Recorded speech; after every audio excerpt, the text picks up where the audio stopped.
Okay, we're live. No echoes over there? Nope. No. Good. Okay, we're good.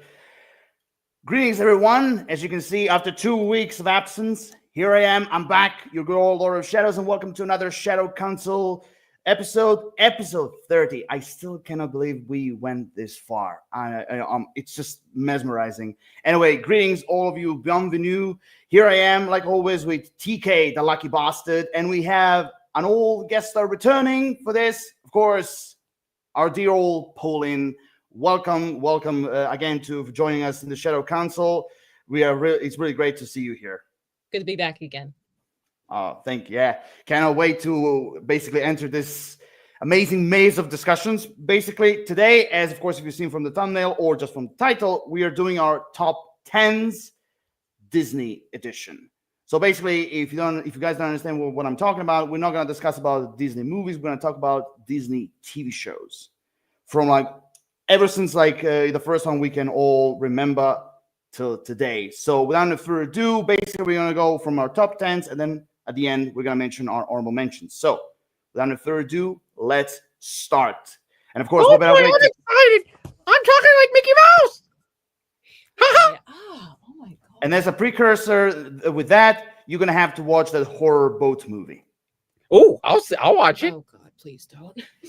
Yeah, but this is just for him, Pauline. Oh, thank goodness. You're forgiven. I'm glad. Yeah, you can be out of the room. Oh, great. Thank you. Oh my god. No. Now, of course, No. with all the shenanigans out of the way, so let's start with our number 10. And of course, as I said it before, TK, you are gonna go first. Okay, number 10. Okay, number 10. Now, one question. So, is 10 going to be? Okay, I'm going to go with, for number 10. I'm going to go with PB&J Otter. Okay. Okay, fair enough. How come is like it? Because I like it. It was good, but I don't think it was my favorite. Okay, fair enough. Yeah. I'm gonna do my list. I'm gonna do my list least to best. Well, I mean, the when we top 10, that's the best way to do it. Okay, I mean, could you give me the first thing you remember about it? The noodle dance. Right. Okay. Which saying that now it sounds really bad. It's not. Don't get me. Oh my god. Now, to be fair, I vaguely remember that show, but I do remember, fragments of it and everything, But okay, I mean, even though I'm still as a star, I'm surprised that it's on the list in general, But okay, fair enough. What about you, Pauline? I say Bear in the Big Blue House. I really, really love that show. I am really curious how they have the Jim Henson Productions get collaborated with Disney. But all in all, it's like nostalgia to me. I really love the characters. I really love the songs that they did. I really love the goodbye song with the moon. I really like that song. So it's just heartwarming is all I could say about it. Yeah, was that this TV show about that orange-ish bear that lives in a house? Yeah, and then there's I think there's Little Bear, and then there's a blue mouse named Tutter. Mm-hmm. So I remember the show now. Yeah. And every time at the end of the episode, they always have that conversation between the moon and the bear. Yeah. Yep. I remember that. Yeah, it was a mixture of costumes and puppetry. It does have some puppetry involved, yeah. Yeah, because definitely the moon is definitely a puppet. Mm-hmm. For sure. But yeah, I mean, I remember that show. I used to watch on the Italian channels when I was a kid. Vaguely remember it, But yeah, when you mentioned the moon thing, I kind of brought me back to the nostalgia part. Yeah. Oh my god. I mean, just try to remind me what was the topic of that show? Of the show of the was it the from the Blue Bear show or The bear. I mean the bear show. Like I think it probably depends. I think there's like it was like one of them is like listening to music, or maybe it's like it probably depends on like the topic. Like maybe some sort of like an activity or something like that. That's like a theme to that. Yep. Yeah, because like I don't remember if it was like if every episode had like an actual story, or did it had like a something of kind of like a life lessons or anything, like basically something to teach children. I think it's a little bit of both. Yeah. What I'm seeing. Yeah. Oh, okay. I mean, we're off to a good start. I mean, what about you, TK? Do you remember this show? Oh yeah, yeah. That was definitely one of the shows I used to watch when I was little. I remember I really, really loved that. That was one of my cycle. That was on my cycle. That was on the shows I'd watch regularly. Okay, fair enough. Man, I mean, it's just wonderful. Basically, we're all floating down the nostalgia river. That's really cute. Now for my number 10. Okay, now for my number 10, I'm going with like one of the shows that is very close to my heart. I grew up with it, and that is Darkwing Duck. Okay. Yeah. Like Darkwing Duck, like it was literally at those times where basically I was introduced to like even Batman as well. So when I was watching Darkwing Duck, it kind of reminds me of that. And I always kind of loved the overall world that he was in it, and the character itself, and the villains were like completely bonkers. And of course Jim Cummings voicing Darkwing Duck, like he was awesome. And also it's one of those shows that you can even connect it to DuckTales. Yeah. The overall world, basically. Like I mean, from where I mean, you guys, I suppose you have watched Darkwing Duck. I did here and there, yeah. I don't think I have, to be honest. Well, basically, it's like a comedy, like an action comedy superhero TV show. Basically, like mostly like with like a lot of like Disney typical like slapstick comedy elements. Basically, and each episode basically is its own story, but this show for me, like I think like if you ever wanted to give it a shot, I think you're gonna like it, because like with everything that is very Disney traditional, one of the things I will also confirm about Darkwing Duck is that it has heart. A lot of times, and he explores a lot of different characters, not just the main one, and of course with the whole like shenanigans, and I'm talking like Mickey, Donald, Goofy shenanigans. Basically, it is just simply a remarkably done like Disney animated show. So that's why it's on my top 10. Well, I'd also add too. You said about Jim Cummings in that show. He's like the chameleon, and he's like a chameleon in Disney shows. Oh my God, yes. I mean, Pooh, Pete, singing voice. I mean, I know this isn't a TV show, but singing voice of Scar. Well, basically, starting where Jeremy Irons lost his voice. Yeah, that's always good. Every time I hear that song, that always amazes the living heck out of me, because you'd never know. And I mean, I love the idea of like his hideout being at the top of the bridge. Yeah, that is hilarious. Oh my God. And again, I love the kid that he in the very first episodes he adopted, and of course I always forgot the pilot's name. Launchpad. Yeah, Launchpad. Like he's also a great addition in Darkwing Duck. I think he's like one of the examples like why DuckTales and Darkwing Duck can actually exist in both worlds. Yeah, basically, and yeah, and again, also one of the other things, like there are so many great villains, from like that bull version of Professor Moriarty to like that rooster with a metal beak, or even like their own version of Spectre / Illuminati. They had like there's a lot of great stuff. I really love great stuff. Yeah. Okay. So with that, like we go with number 9. So number 9, TK, of course, you first. Okay, number 9.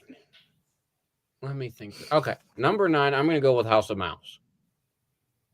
Really? Oh, you mean the wait? You mean the club thing? Where he had the club and Pete was Pete was the manager and Okay. Yeah. I'm where the House of Villains where that was the movie. Mm, Yeah, I'm gonna go with that because I like that. You had like nostalgic Disney cartoons like vintage thrown in there, in that show in a lot of places, which was cool. I really liked it. The theme song it was great. But overall I like the premise. And I mean it's not my favorite, but I mean it's definitely got to be in the top 10. okay. Are you familiar with the show, Pauline? I heard of it. I don't think I binged too much of it, but I did heard about the show.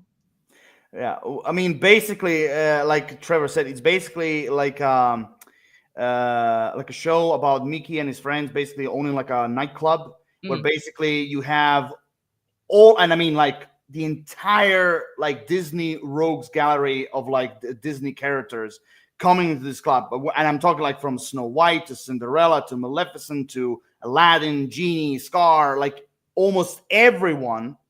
They gather into this club and basically they watch like musical numbers to like modern version of like Disney shorts, basically. And of course one of the most popular ones was always the House of Villains. Yeah, that was the best. I love that one. I mean, who cannot forget the "It's Our House Now" Yeah. song? Like that's remarkable. I'm telling you, for years I've wanted that released on iTunes. Yeah, I agree. I mean, also one of the things that also was remarkable is basically a lot of the original voice actors from the movies. They've actually returned voicing these characters. I mean, come on, like James Woods as Hades. I mean, like even for a show like that. I know he returned from Young Hercules TV show, but like even for this, like it's just simply remarkable. Now, I want to ask you, since this is your like TK, this is your like number 9. What was like your first introduction to that show? I actually think it was the House of Villains. Literally. Yeah, I actually think that was my first introduction, and then I found out about the House of Mouse after that. So I guess I did like most other things in my life. I guess I did it kind of in reverse. But yeah, I think it was the House of Villains. I think that's what got me into it. But also, I just have to say, like, even though it was kind of this show, I will say it was kind of like inventive. I will give them that it is like a little bit creative, but at the same time, it was a little bit weird. I mean, seeing all these characters together, like like in the modern days, like because like let's be real, most of them they don't actually it's not very agreeable to have them in the present time. Although I'll be honest, what I really liked in it was it gave Max a lot more. Max had a lot more storylines in it. Okay. And I think he's probably of all the Disney characters the most underutilized at the moment. Or he was until that show. So go ahead. Sorry. That's one thing I really appreciated about the show is they use Max a lot more. Wait, wasn't there an episode where the girlfriend from the Goofy movie came to the club and basically Mickey and the others, they had to like keep Goofy away? Yeah. So like he won't embarrass Max? Yeah. Oh my God, I remember that one. The other episode I remember was like the one when Hades was trying to court Maleficent. Yes. Gee, that was like, oh my God. I mean, that episode was crazy. I mean, also seeing Hades in Mickey's outfit, like, there was like something I was like, am I drunk or high? I don't know. My only complaint with that show is they leaned too much into the stereotype isn't the right word. Into the cliche of making Pete the villain. I mean, it's sort of like a tradition. He works as the villain, but I don't know. I feel like they use him too much. I kind of like how they use him in Goof Troop over this, but I mean, that was my only real complaint with it. Fair enough. Okay, Pauline, we don't want you to get, basically they're lost in the corner. What is your number 9? Roly Poly Oly. I think it's like a family. I don't know what they are, but I think it's like a family. I think they're like, I don't know if they're robots or if I don't know what they are. And they live in a tea kettle from what it was. What was it? What was the name of the show? Roly Poly Oly. It's a Playhouse Disney. Oh, I don't know oh if they're my! I remember that.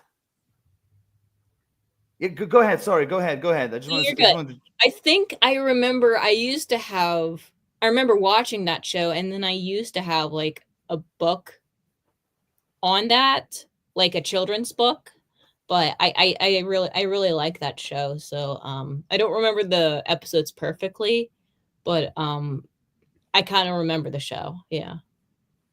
Yeah, I mean, now I've seen some pictures, and I actually remember this. Like, I used to watch this, and when I was little, I mean, it's gonna sound stupid, but like, I thought they were bees. Really? Like Hey, bumblebees? Hmm. yeah, I mean, when you look at the robot's parents, they kind of look like bumblebees. Yeah. Okay. Oh. I I can kind mean, of see that. I mean, I know it's stupid, but like, look, Oh, because they have those antennas. Yeah, I could kind of see that actually. exactly. I mean, like my I think like my sister was the one who told me when I was in elementary school. My sister was the one who told me that they were robots. Because when I yeah, because when I looked at them, I was like, wow. I mean, it's cute. But like, why does a family of bumblebees live in a teapot? I don't know why they choose a teapot as a house. That's kind of Yeah. interesting that they did that. And it has like those eyes on there. Yeah, yeah. I mean, I would say out of all of them, the one I remember the most of that show was the grandfather. Oh yeah. Yeah. Mm, That's the one I remember the most in that show. mhm. I mean, what was your first experience with the show, Pauline? So I was really young. I do remember the show, but I don't remember like the episode exactly. But I do remember I have, like I said before, I have a book that's based a children's book that's based on shows, kind of like a story book. I love the theme song to it. I really think that the characters are very colorful. Um, and I think they have some sort of like, I don't know what it was. I think it was like a robot type of thing that like serves or something, that like serves food or whatever it is. I might remember it wrong, but like it's a good experience for me to watch that. Who would you put as your favorite character from that show? Hmm. I don't know. I kind of like the sibling, like Rolly. I think his name's Rolly. Rolly and I forget what the sister's name is. She was in like a pink dress or something like that. I kind of like the little sister. She wears like a purple tutu. That's Yeah. Yeah, I've seen the picture. That's why I'm asking. yeah, something like that. I think she was wearing. I didn't even know it was like something like a tutu. Yeah. Oh, interesting. Yeah, I mean, like, I mean, of all the shows so far, you told me like this one, like, I mean, at first I thought like, with the show that you mentioned, like what is the show? When I saw the pictures, I was like, oh my god, I remember this. Yeah, because a lot of Disney TV shows that I've watched, they were like airing on the Italian channels, of course, dubbed in Italian. So that's basically what was kind of like my introduction to overall the world of Disney. Basically, when it comes. Most of my memories of the shows are like, I remember a little bit from Disney Channel, but most of it was like from Playhouse Disney. So yeah, I find it like very, very colorful and very nostalgic. Yeah, because that's the thing. I know there are like there's like Disney Junior, Disney XD, Yeah. Disney. What was the other one? There are a few. I know there are a few, but like those kind of channels. I mean, sort of channels. Mhm. I was actually introduced, theoretically, I was introduced to them like way more later, because like when they were airing on the Italian channels, like none of them, basically had that, logo or symbol on them. They just simply, let the cartoon go, and that's it. So yeah, and we have a comment, by the way. Caroline, my therapist, digs Disney. Thousands Disney. Okay. Okay. Well, your therapist has good taste. That's for sure. Yeah. Anyway, so speaking of like nostalgia, my number 9 is Chip and Dale Rescue Rangers. Okay. Mm. That's another show I grew up with. I'm like the 2 episodes that I remember the most. My mother, she used to tape on the old VHSs like a lot of like cartoons, so I could watch. And Chip and Dale Rescue Rangers were literally one of them. And I was literally introduced to those characters, those two, like through that show, not through the like Disney shorts or anything else. And again, like all of them, like all the characters were really like interesting. I mean, it kind of reminds me of the Disney like Rescuers. Okay. Like, yeah, a little bit. They kind of remind me of that. So I kind of get the idea when they were doing the show. I kind of get the idea where they took the inspiration, I guess. But again, I love all the characters, and again, the world building of the show is really crazy. The villains are from like bonkers to interesting. And again, one of the things I was really surprised, and you and I, TK, we were talking about this a bit before, is that having Peter Cullen voicing the cheese-loving mouse. I mean, I know that later on Jim Cummings took the role from him, but it was still crazy to have Peter Cullen in that cast, for sure. I mean, do you two are familiar with the show? Yeah, I've seen it. You, Pauline? Wasn't there? I know we're not talking about movies, but wasn't there like a movie of Chip and Dale? Yeah, if I can call that a movie, but yeah. Was yeah. bad? How can I put this? Because they made it one animated, and then they had another. Like, I don't know who's who, but like they have one chipmunk animated, and then they have another one CGI. Yes. Yeah, that's the one.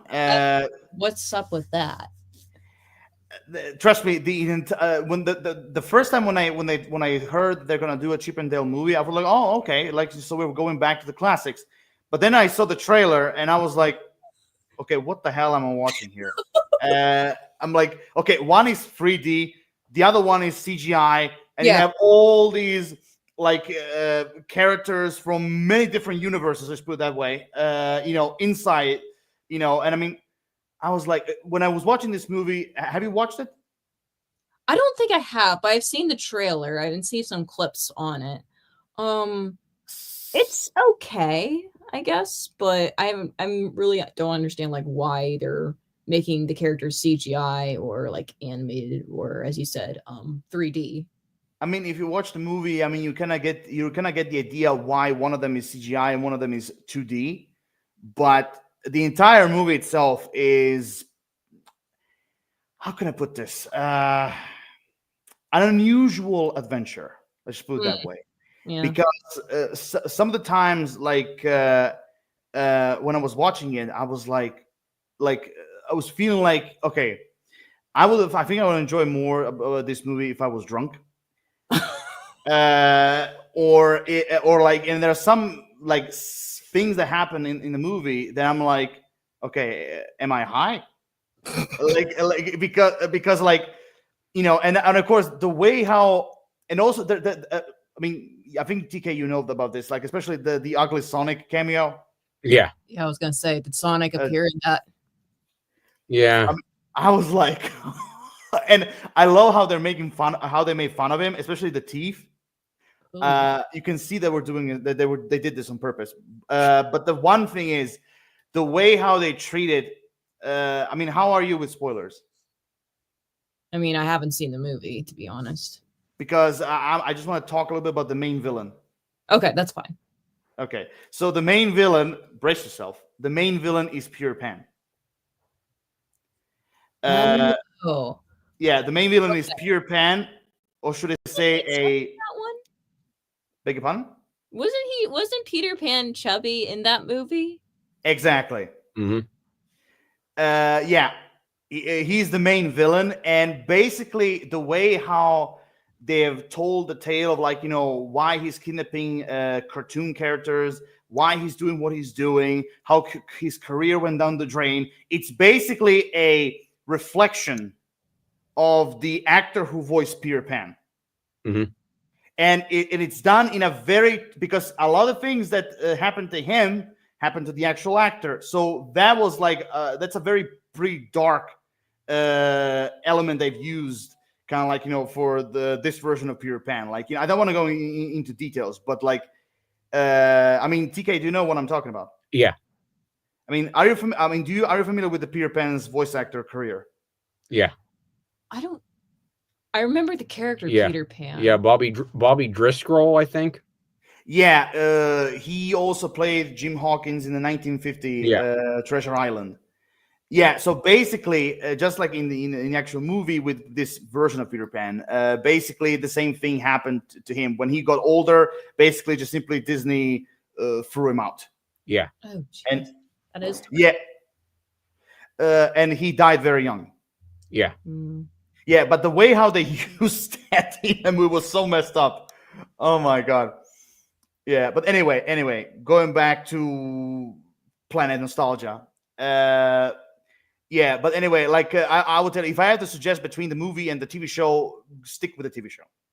Thank goodness. Yeah, stick with the TV show. Yeah, I mean, fair enough, there were two movies, basically. One of them is an actual animated movie that when they were doing the TV show, they split it in like 2-3 parts. So it's kind of like a direct-to-video movie, basically. And it was kind of serving as the pilot of the Chip and Dale Rescue Rangers. Gotcha. Yeah, because sometimes in TV shows, what they do is that they do like a direct-to-video movie, which kind of served kind of like the beginning of a show, and then basically they would use the same movie and put it in the show and just simply split it in 2-3 parts. They sometimes do that. Yeah, but anyway, if you haven't seen Chip and the Rescue Rangers, the TV show, not the movie, give it a go, because I think you will enjoy it. Mm-hmm. Okay. Yeah, there's a lot about it in it that I really enjoyed. Yeah, I mean, TK, if you could pick like out of this TV show, like who would be your favorite character? I'm kind of curious. Which is the one that wore the Indiana Jones hat? Was that Chip or Dale? Which is the one who wore the Indiana Jones hat? I think that was Chip. Chip. Okay, yeah, I'm gonna go with Chip then, I think. Okay, for me is the cheese loving mouse. Yeah, he's my favorite one. Crikey. Anyway, going to number 8. TK, would you do the honors? 8. Okay, number 8. I'm gonna go with DuckTales. Okay, but wait, the remaster or the original? The original. Thank God. Because I like the original. I actually, my first I don't know if it was my first introduction to it. My first introduction to that was the movie with the genie. Okay. And I mean, I don't know. I just really liked it. I love the theme song for it. It's iconic. I just really like DuckTales.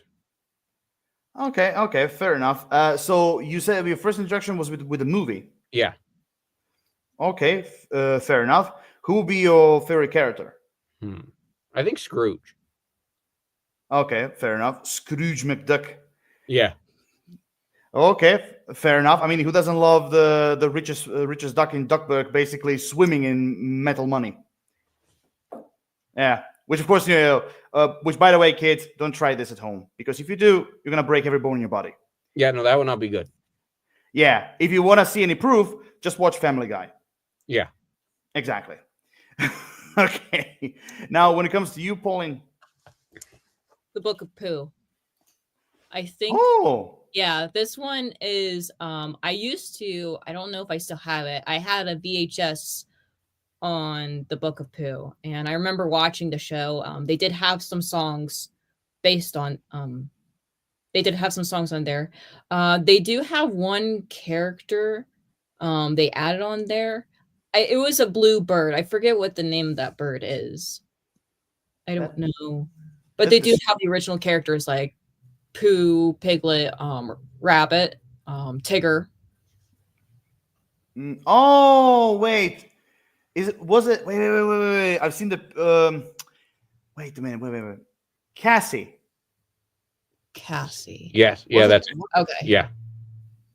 Yeah, Was because it I knew it was a blue bird, but I forget what the name is. I think if we're talking about the same bird, I think it's Cassie.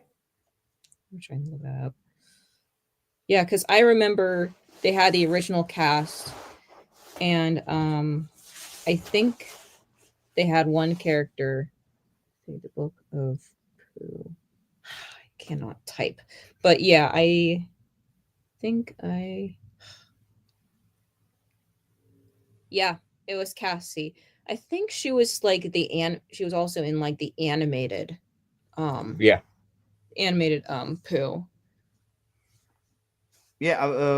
I think she was. Wait, TK, was she also in the New Adventures of Pooh? Yes. Yeah, because I think there was like two. Like, there's two Winnie the Pooh series. Like, there's the Book of Pooh, and then there's like the animated one, which I forget which year it came out. I mean, it's the New Adventures of Winnie the Pooh, because yeah, because besides the Book of Pooh, that's the second and only TV show they ever did. Okay, yeah. So then Yeah. that was in it. Okay, now I mean, me and TK already talked about Winnie the Pooh before. Now, Right.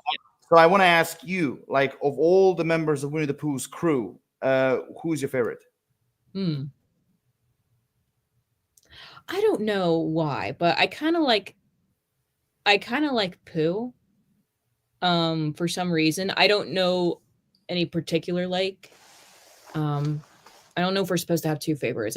Do we need to choose one? Okay, let me rephrase that. Besides Pooh. Okay, I would say Cassie. Wow, out of all the gang, Cassie. I think she's rarely been talked about, and I think what? Nothing. Oh I just got a really bad idea in my head. But I think most of the time it's like focused on like the main characters like Tigger, Pooh, Piglet, and Rabbit and stuff like that. I feel that the Book of Pooh gave Cassie some love by being on the show. Of course, she was in the animated as well. Yep. I think it's good to give her as my favorite. Okay, fair enough. That's it. Okay. Okay, I'll say it. Here we go. Oh my god. Oh boy. I think this is such a bad thought. I'm sorry, Polly. Just go ahead and whack me down before I say it. Just go ahead and whack me. Okay, just Okay. I think if they are you okay? if Do you they need do some water? no, if they do Just spit it out. Yes, if they do a Blood and Honey 3, they ought to make boy. Cassie one of the. Oh, they ought to make God, Cassie. no. They ought to make. Leave Cassie They out ought to of make this. Cassie one of the Leave main. Cassie out of they ought this, to- please. They ought to, Cassie should be one of the main people. You mean okay? Well, I know I'm gonna hate myself for doing this, but villains or victims? Villains. I don't think anyone would take a mutated blue bird seriously. I know, but that'd be so awesome. No, it would not. And Bluebird attack. Oh, that'd be so awesome. I don't know if I remember this right, but they might not have those characters. Didn't they have Kanga and Rue in the Book of Pooh? I know in the animated one, but I'm not sure if they have it in the Book of In the book? Pooh. I mean, I haven't seen the Book of Pooh in a you haven't long time, so I don't remember. I don't think they did. I don't know. TK, do you remember anything? I don't remember if they had them or not. I feel like they probably did, but I don't remember. Yeah, I don't remember either. If they had, because like I mean, again, I remember from the original movie. Let's put it that way. I remember them from there. I remember them from the New Adventures of Winnie the Pooh, and also from the Christopher Robin movie. But I don't remember them if they were in the Book of Pooh. I don't remember if they were there. Because I rarely saw them. I think I remember seeing Rabbit. Yeah, Rabbit was in the book. Yeah, Pooh. Rabbit's in there, Tigger's in it, Tigger, Piglet. Piglet. Oh, Eeyore. Eeyore. Eeyore's in it. Yeah, I mean, strangely enough, out of all the characters in Winnie the Pooh in general, the characters who basically make least appearances out of all of them were always like the rodent. Yeah. Kanga. Yeah. And Roo. That whistling noise, right? Yeah. Yes. Okay, yeah, I remember that character. Yeah, but those are the three characters that out of all of them, those are the three characters that have, or they always had least appearances out of all of them. I never knew why. Caroline, Winnie the Pooh. Yeah, Yeah. exactly. We're on number 8 right now, talking about Winnie the Pooh. Yes. By the way, check out our Winnie the Pooh discussion in the previous episode. I think you're gonna like it. Yes. And by the way, Caroline, check out Blood and Honey. Please, no, Caroline, don't listen to TK. He's being a maniac right now. Yeah, I think the Book of Pooh, I'm glad they included Cassie for that show because I think she deserves some love. Fair enough. Yeah. I mean, again, I briefly remember her, but when you said the Blue Bird, I kind of started to go back in my mind. But yeah. I mean, honestly, if they ever decide to do like a new Winnie the Pooh project, I also wish they can bring Cassie back. Yeah. Because I think just like other characters, I think she also deserves a little bit of love. Yeah. Sure. So okay, so my number 8 is another show that I grew up with. I adore it even today. Like sometimes I would binge all the episodes, and that's Tailspin. Okay. That's, yeah. Tailspin. I don't know if I've ever heard of that. What channel was it on, or where did you watch it? I mean, I used to watch it on Italian channels and a German channel called Super RTL, or as the Germans would say, Super RTL. Well, basically, wait a minute. Let me just check. Tailspin. Originally, I think it was released. Let me just think. Let me just see. Okay, a Disney Channel. Yeah. Yeah, it just says Disney Channel. Okay. I don't think I've watched a series, but I heard it was on there. Ooh, So I haven't watched it. it's a blast. It really is a blast. Like basically, what the creators of the show did is basically they took a lot of the Jungle Book characters, and I was going to say the bear looked familiar, the gray one. and his name is, of course, Baloo. Huh. Literally, yeah, he's literally Baloo, just like even like King Louis. He's also in it, but he's just simply known as Louis. You know, and he owns like a tropical bar on an island, basically. Yeah, so basically what the showrunners did is basically they took a lot of the Jungle Book characters and put them in the show, basically in the present time, basically. Like, for example, they put Shere Khan, voiced by Tony Jay. He's kind of like this very powerful businessman, basically. Louis is the owner of a club, and Baloo is like a pilot, basically, you know. And the entire show is basically Baloo and his friends delivering different like packages around the world through his plane. Didn't the two actors who voiced those two characters return for that role, or were they voiced by different actors? Tailspin, I think like the guy who voiced Baloo. So King Louis, Louis was voiced by Jim Cummings. Okay. Okay, and the guy who voiced let me check. The guy who voiced Baloo was Ed Gilbert. Ed Gilbert. Okay. Yeah, Ed Gilbert voiced Baloo. Yeah, I mean the original actors that didn't return to do this. The only one I remember, the only one that Tailspin came out before Jungle Book 2, but basically the only one who kind of returned, let's put it that way, is Tony Jay as Shere Khan, basically, who voiced him in Jungle Book 2. You know, again, it's a really great show. Like again, very traditional like Disney humor. Slapstick, but also there's a lot of like emotional moments, serious moments, you know, like also a lot of like, you know, character development as well, especially like between the kid and Baloo, their relationship basically and their adventures. Tailspin occupies a lot of different elements in the show, because it's not just simply like, I wouldn't even go as far as say it's not just simply a show for kids, but it's also a show for like teenagers or even young adults that could enjoy. You know, like basically the entire family. You know, it's really great. You know, and basically Shere Khan, as I mentioned, Shere Khan is a businessman, but he's also kind of like the kingpin of the show. He's not technically a villain; he's kind of like a neutral character. You know, but you know, but again, his moments are really cool in the show. I mean, TK, are you familiar with Tailspin? Yeah. I mean, what is the first thing you remember of it? I remember thinking, why is Baloo in a pilot outfit? Why is he actually wearing clothes? Well, I mean, basically, I told you the reason. But no, that was my first. But I liked it a lot, though. It was cool. Yeah.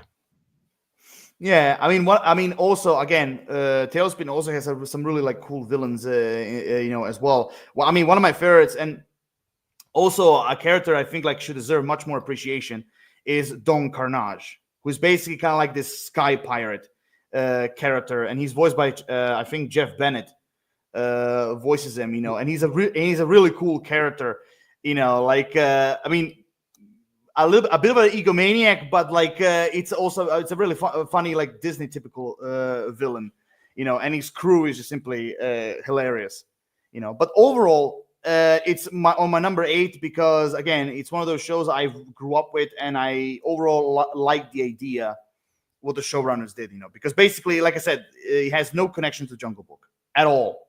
The only thing you have is just simply these characters in a different world. And one of the things I always also loved is the relationship between Louie and Baloo in the show. Like, you know, basically being these old friends, and they're always partying together in his club. You know, and also, I mean, the same monkeys that you have seen in Jungle Book, they work for Louie in his club. Yeah. Yeah, all the monkeys, even the one with white hair who was like taking the piss out of King Louie in the first movie. He works there, I think, like as a waiter or as like a manager. Yeah, it's a really crazy show, you know, but still really well done. So now, with that in mind, we go with number 7. So TK? Okay. I'm going to follow you a little bit with that. My number 7 is Jungle Cubs. Really? Yeah. I don't know, I always liked the kind of like younger thing. I don't know. I mean, I always kind of like when they would take the cast of any show and kind of make them younger. I don't know. That always got me. You see, I mean, you and I talked about this before, but like, I was never a fan of like cub like or kid like TV shows. Like, for example, like if it's like the Baby Muppets, or it's like Jungle Cubs, or it's like Baby Toons, or even young like the Flintstones that are like, you know, as kids. Basically, the only one I liked was the Scooby-Doo one when they were kids. That's the only one I like. Everything else, I never liked this idea. Besides the Scooby-Doo one. And again, for some reason, I really got into that. I don't know what drew me into it, but for some reason, I really got into it. Yeah, fair enough. I mean, Pauline, are you familiar with the show? I don't think I've ever heard of it. I didn't even know about it until you mentioned about it. I mean, I did hear about Muppet Babies and the Scooby Doo when they were kids, but not the Jungle Cub. I mean, well, basically, it lasted, as far as I remember, like it lasted 2 seasons, and each, I think, like each season had like, I don't know, 10 or 11 episodes. I think. I'm not quite sure, but overall, okay, yeah. So the first one had 19, the second one had 15. Like basically, it's a show that didn't last long. But basically, each episode had their own story, and I don't know, like basically, Kunal Hadi, Baloo, Louie, Shere Khan, all the characters, even Bagheera, like were like basically cubs. We're basically like young animal, basically kids, and I don't know. I just never liked that idea. I never liked that. Like the only one I remember vaguely, and that is like when Shere Khan and some other characters were like hurt, and like Louis or I don't know who had to like take care of them, and they were like faking it. I don't know, like again, vague memories, very very vague memories about that. Yeah, but overall, like again, you like Jungle Cubs. For me personally, I never liked that idea of like kids, besides with the exception of the Scooby Doo one. What about you, Pauline? You're number 7. Number 7, The Wiggles. The Wiggles. Really? Yep. Playhouse Disney. I think I kind of like the original. Let's see there. I think there's Greg, Anthony, Murray. Wait, Greg, Jeff. Yeah. Yeah, I really love their songs. I remember having I don't know if I still have it. I used to have 2 VHS. One is when they went to the safari, and another one is where it focuses on Dorothy the dinosaur. There she goes on some sort of a journey or something like that. I think it's about her birthday and how everyone forgets.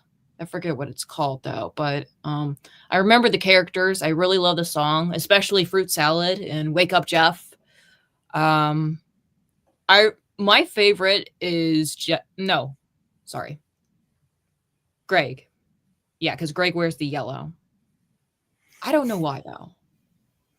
Carolyn says she remembers the Wiggles as well. Good for you. Good for you. You know what they should do? No. They should. Don't. No. They should. Just They should stop talking before you dig yourself a deeper hole. Oh boy. Yeah, I mean, honestly, Pauline, like that's the show I never heard of. Really? No, I mean, I'm serious. I never heard of the Wiggles. You never watched a show. I never watched it. I never heard of it. I'm serious. It really is a good show. The new one, I don't know. I mean, the new one, I don't think.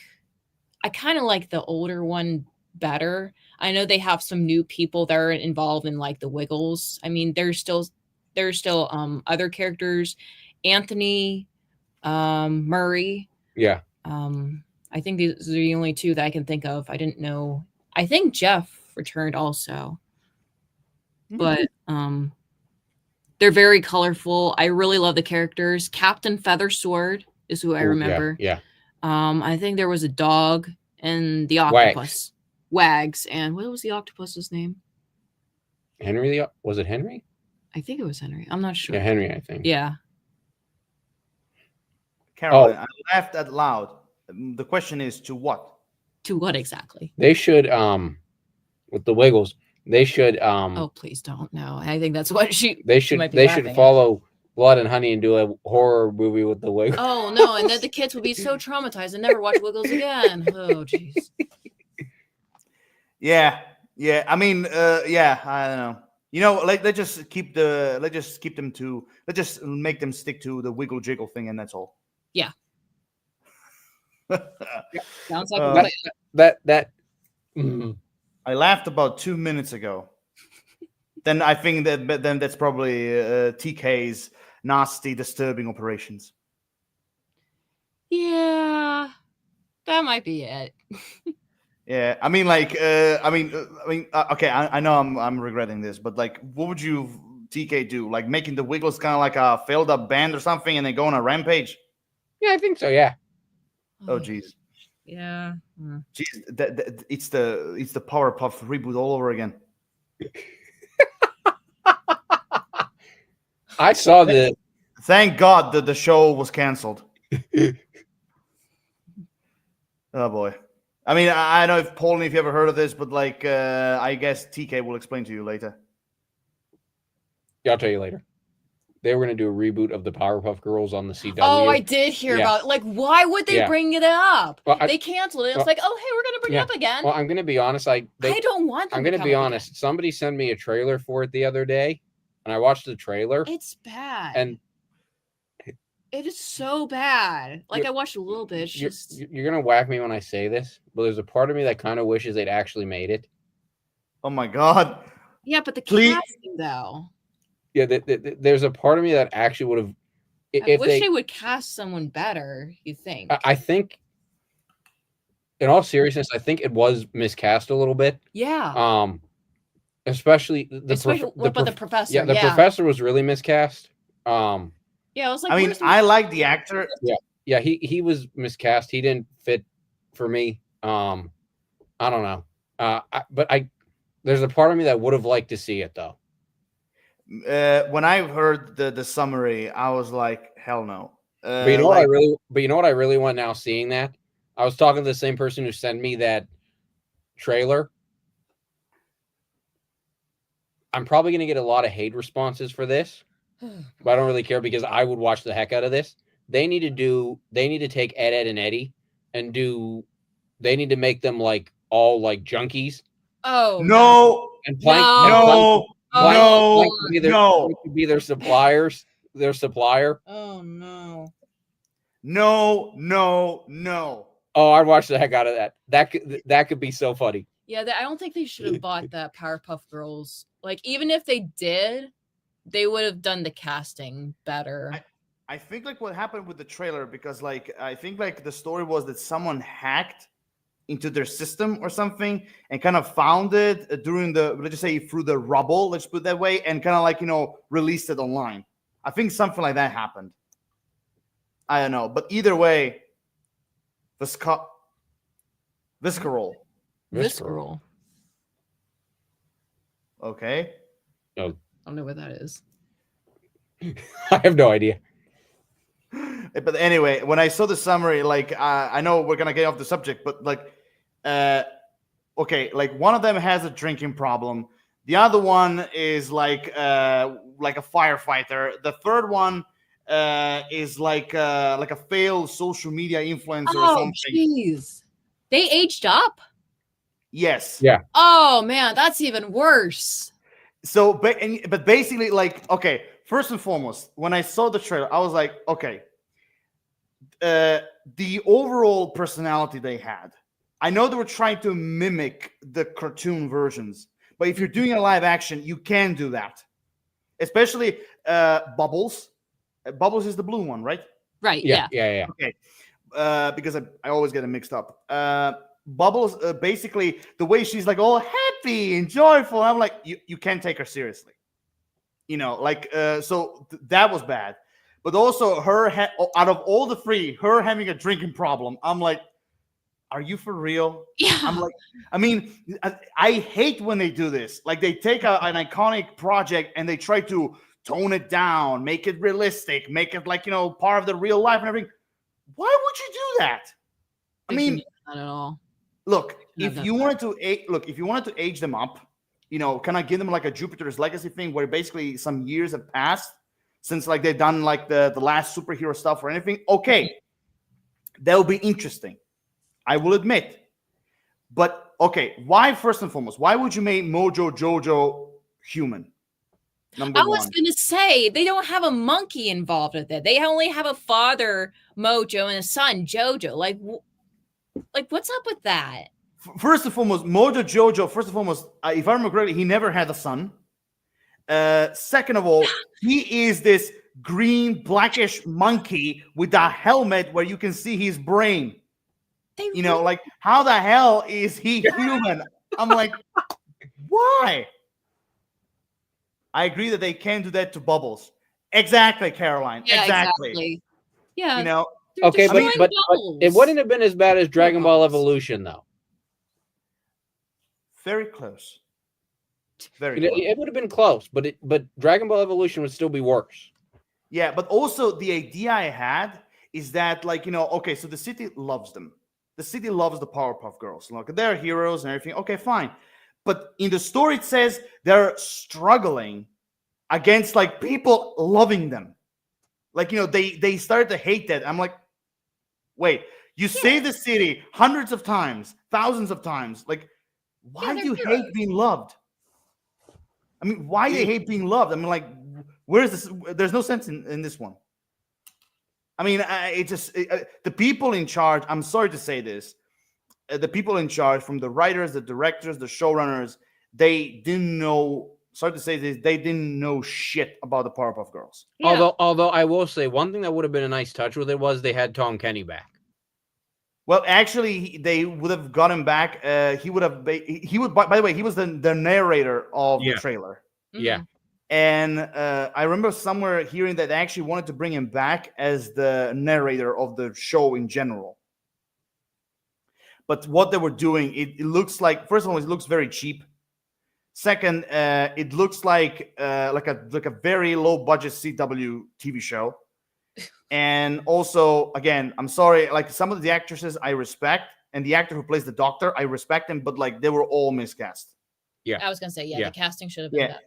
Yeah, and also they were way too cartoonish. Way. Mhm. Even for me. And I don't mind that usually. Oh my god. Anyway, we went off the subject a little bit here. Yeah. But anyway, I'm just glad that they it got canceled. I'm just glad that never happened. Oh, thank goodness.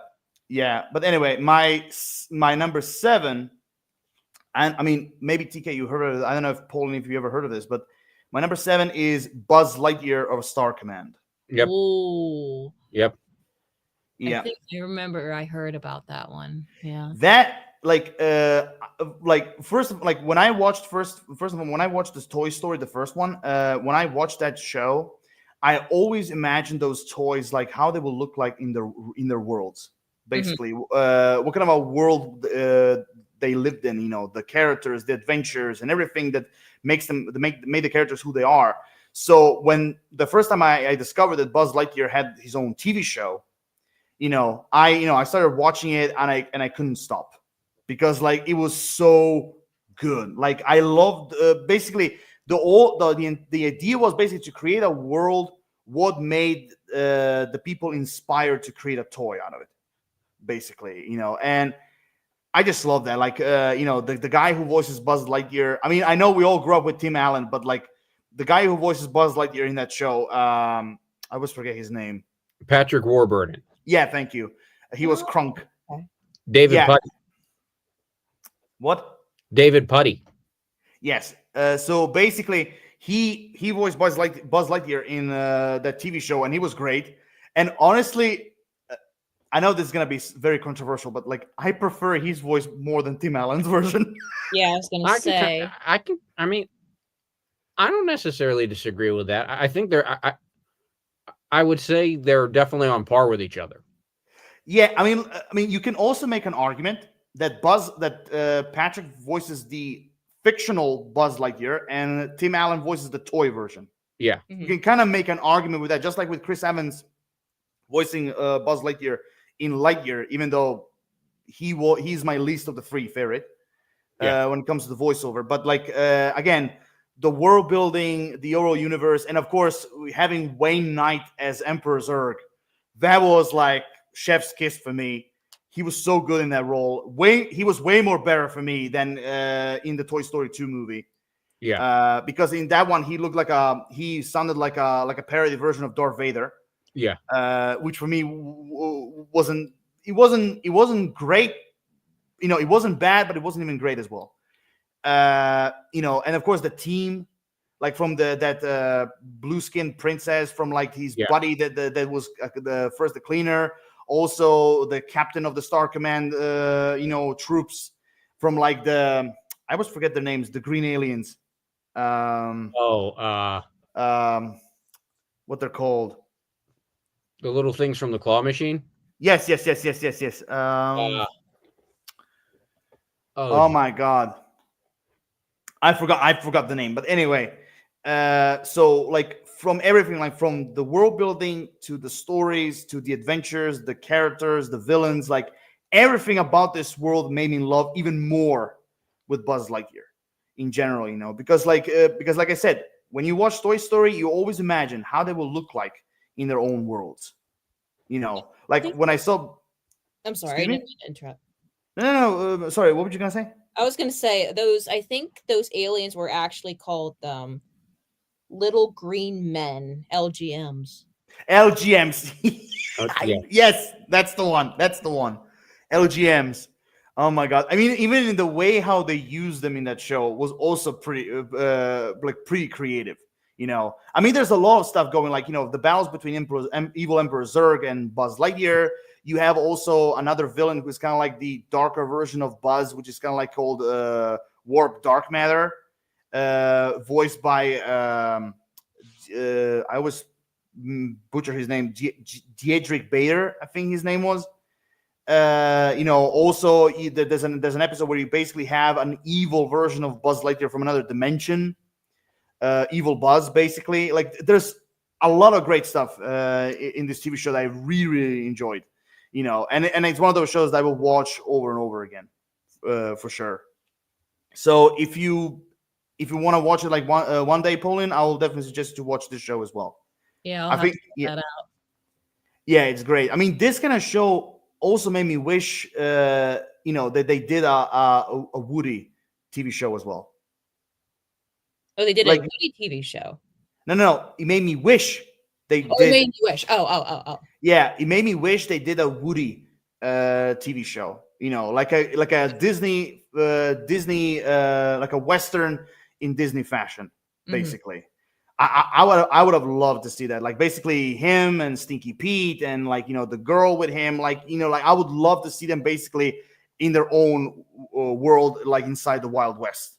Basically, I would have loved that. I mean, I don't know if you're familiar with this character, but basically Woody would have basically been the Disney version of Lucky Luke. I don't know if you ever heard of this name before. I don't know if I've ever heard. Have you ever heard of Lucky Luke? Mm-mm. Lucky Well, it's basically it's a European comic book about this like lonesome cowboy who basically can draw his pistol faster than his own shadow. Okay. Yeah, and I why I never heard. Yeah, I mean, you can find some of the, for example, you can find some like movies and episodes of like an animated TV series about Lucky Luke on YouTube as well. They're Oh, like they're English dubbed, so you can watch them if you're interested a little bit in the character. okay, cool. Yeah, but basically, when I see Woody, I always told myself like he's basically Pixar's version of Lucky Luke, Mhm. in a way, and I think it would be great to see a project about him for sure. So with that being said, we come to number 6. TK, like always, it's your turn to roll the dice. Okay. I'm going with American Dragon Jake Long. Oh, I heard of that one. Wow. I really liked that one. It had good storylines. I think it turns in dragon, right? Yeah. Yeah. Yep. It had good storylines. It had the Jonas Brothers who sang the second version of the theme song, and they never released it, which I hate. Let's take it easy. I'm so mad at them. Okay. Um, Down. you can release Cake by the Ocean, but they can't. Would you just Anyhow. please calm Anyhow, down? Calm down. peaceful meadow. Do you want me to bring a kettle prod? I think we're okay, but Oh. thank you. So. Anyhow, no, I like that show a lot. It was good. It had good storylines. It had a proper finale, which I liked. A lot of shows don't have proper finales, and it did. So yeah, that I liked it a lot. I don't know what my first experience with it was. I know the one episode I watched over and over again of it was wait. I'm thinking of the wrong thing. But no, I really liked it. The storylines were good. The animation in was it the second season or third season? Second season, I think that took a little getting used to because it was so different than the first season. Yeah. But I liked it. It was good. Fair enough. I mean, I haven't seen that show in a long time, but there's a lot of stuff in it. Wasn't there also a bulldog in it as well? Yes. Okay, so okay. Yeah. I mean, I remember him. I remember the main character. I remember the sensei that was with him. Yes. And the bulldog was voiced by John DiMaggio. Another. Yes. Yeah. I mean, that's not the first time he voiced a dog. I mean, like, No. I mean, I mean, just imagine Adventure Time, a show that I hate. Adventure Time. Look, the world, the characters, the villains, everything is fine. Very creative, very imaginative, but I hate the design. Oh. I hate the designs. Like it doesn't sit with me, to be fair. Like I mean, like this the same thing with a regular show or like Be Cool Scooby Doo. Those kind of designs for me, they simply they don't work. Like if they were done in a classic way, I would definitely watch them for sure. But I don't know. There's something about the animation Adventure Time that I never liked. So it didn't make me invested in the show, although I am familiar with it. I think the voice actor who voiced Jake Long, wasn't he also Zuko in Avatar: The Last Airbender? I think so. Yes. Yeah. I think it was. Yeah. Yeah. I think it was. Yeah. Okay. So what? If I remember correctly, when it was released. So when was your first ever experience with the show, TK? That's a good question. I don't know what my first experience with it was. Because I was introduced by accident on the show. I don't know what my first experience was. Who would be your favorite character besides the main one? I think food. I think the dog. Okay, fair enough. Fair enough. What about you, Pauline? What was your number 6? Number 6, JoJo's Circus. I think this one is, I don't know, it's stop motion. It might have been like stop clay animation or something like that. But it's basically there was a clown. There was a pet lion that goes along with it. Frog. I forget who the other characters are, but I think the other characters are basically clowns. Wasn't there also a blue elephant? A blue elephant. I don't know if there was an elephant. I think I knew there was like a family. Avatar: The Last Airbender. Yep, Caroline. Sorry. That's exactly what we were talking about before. Yep. Yeah, there was a frog, and I think there was a ballet dancer. I don't. Yeah, I honestly don't know. I remember. I think there was like one part of the episode, like I think it was like some episodes where she did some yoga. So I think I don't know if that's sort of like a break type of thing, like shorts in betweens of the episodes, but I don't know if they have songs with it too. I remember watching the show, my first experience, but I don't know if I like vaguely like remember the episodes. I might remember the characters though, but not perfectly. Okay, so that's a show, just like you, like that's a show I also remember because I see the pictures and it already made me remember that I used to watch when I was a kid. Again, very briefly, I haven't watched every single episode. I very vaguely remember it, but I do remember it was stop motion animation. Yeah, it was kind of like very similar to like what Aardman does with their own movies. But to be fair, I never ever knew there was actually a Disney project. Really? I thought it was no. I'm serious. I never thought it was a Disney project. I thought like it was some kind of an independent studio that does like just like Aardman, like stop motion animation. Only like later on, like a decade later, I actually found out it was Disney. No, I swear, it's true. Yeah, that was on. It was on Playhouse Disney. Yeah, I think I remember the song. What are you thinking of now? Nothing. I knew there was gonna be trouble coming. Just from his expression, I can definitely imagine he's trying to transform this JoJo Circus into like a horror movie. Yeah. I can see it in his face. Yeah, that's probably what he's thinking right now. Yeah, he's tried to make the main clown joining the Pennywise club. Oh God, that's even worse. But I was kind of thinking It's gonna be about the blood and honey, wasn't I was kind of thinking the clown and her lion travel around and terrorize people. Gosh. TK, I told you before, you need therapy. I do. Seriously, you like this obsession with trying to destroy other people's dreams and nostalgia. I mean, like That would traumatize the kids, though. That was traumatizing the kids. You wouldn't want Yeah. to do that. Yeah, because me and Pauline, like we're fine. We already, we're used to this kind of thing. But other kids who might watch this, I don't think they are.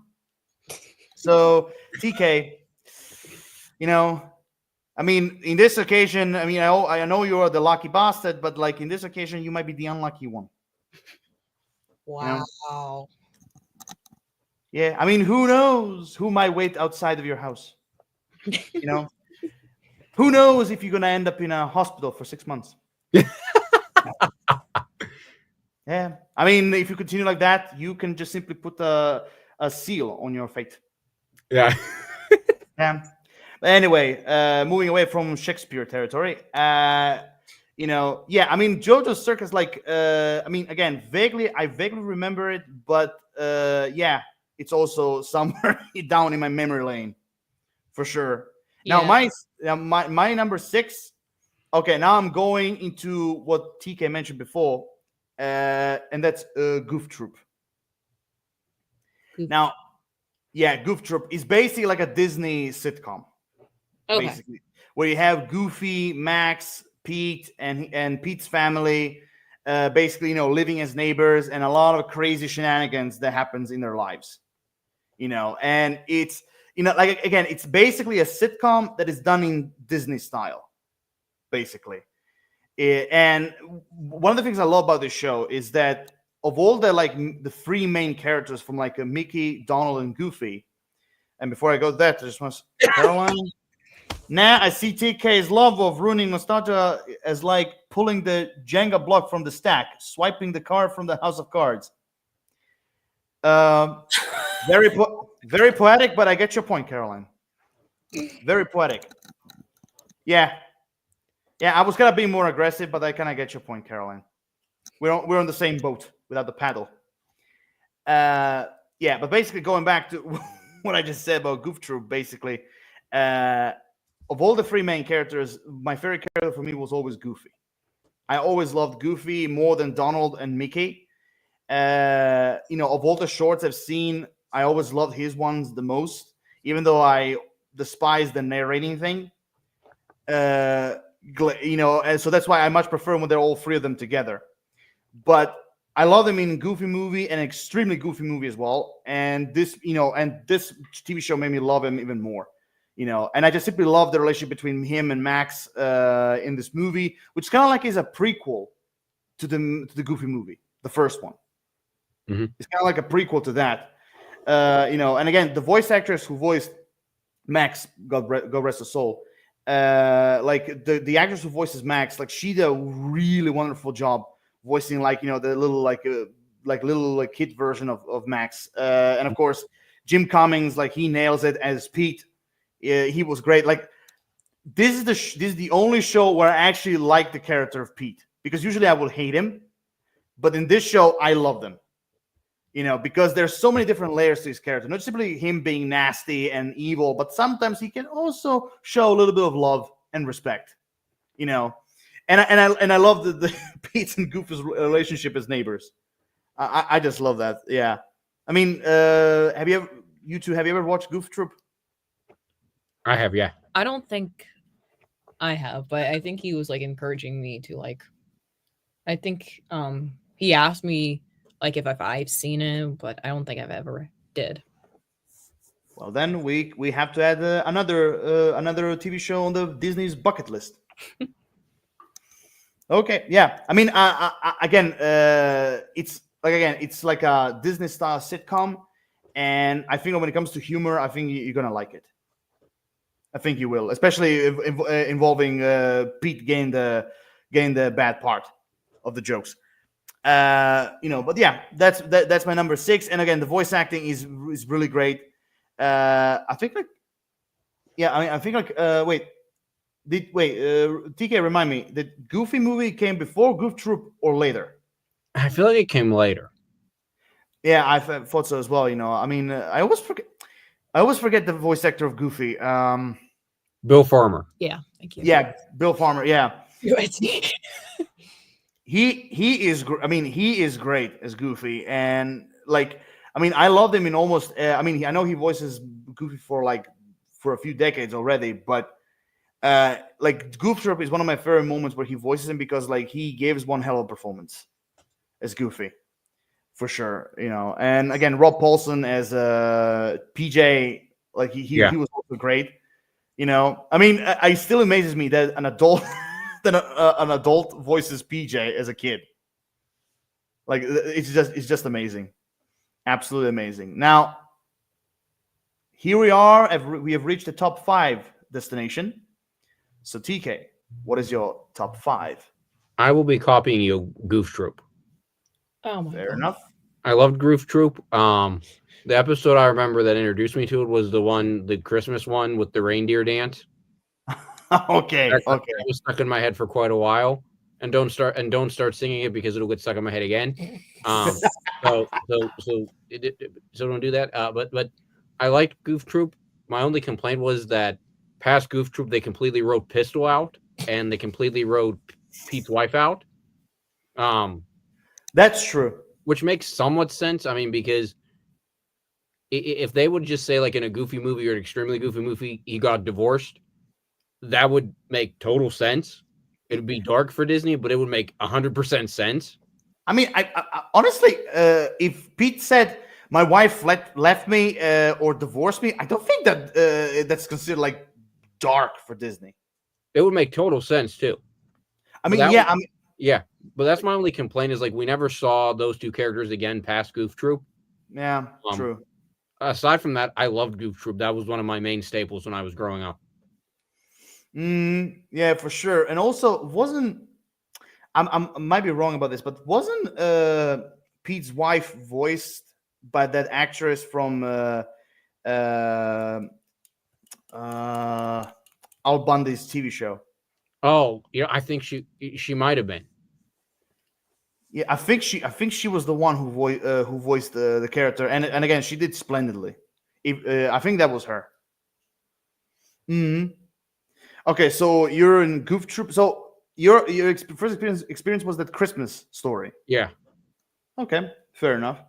What about you, Pauline? What is your number 5? So I'm transitioning from Playhouse Disney to the Disney Channel. Phineas and Ferb. Wow. Phineas and Ferb. I really love that show. I think this is the one that I remembered the most. I did hear that they are going to like pick up, I forget what season it was, but I think they're going to pick up another season.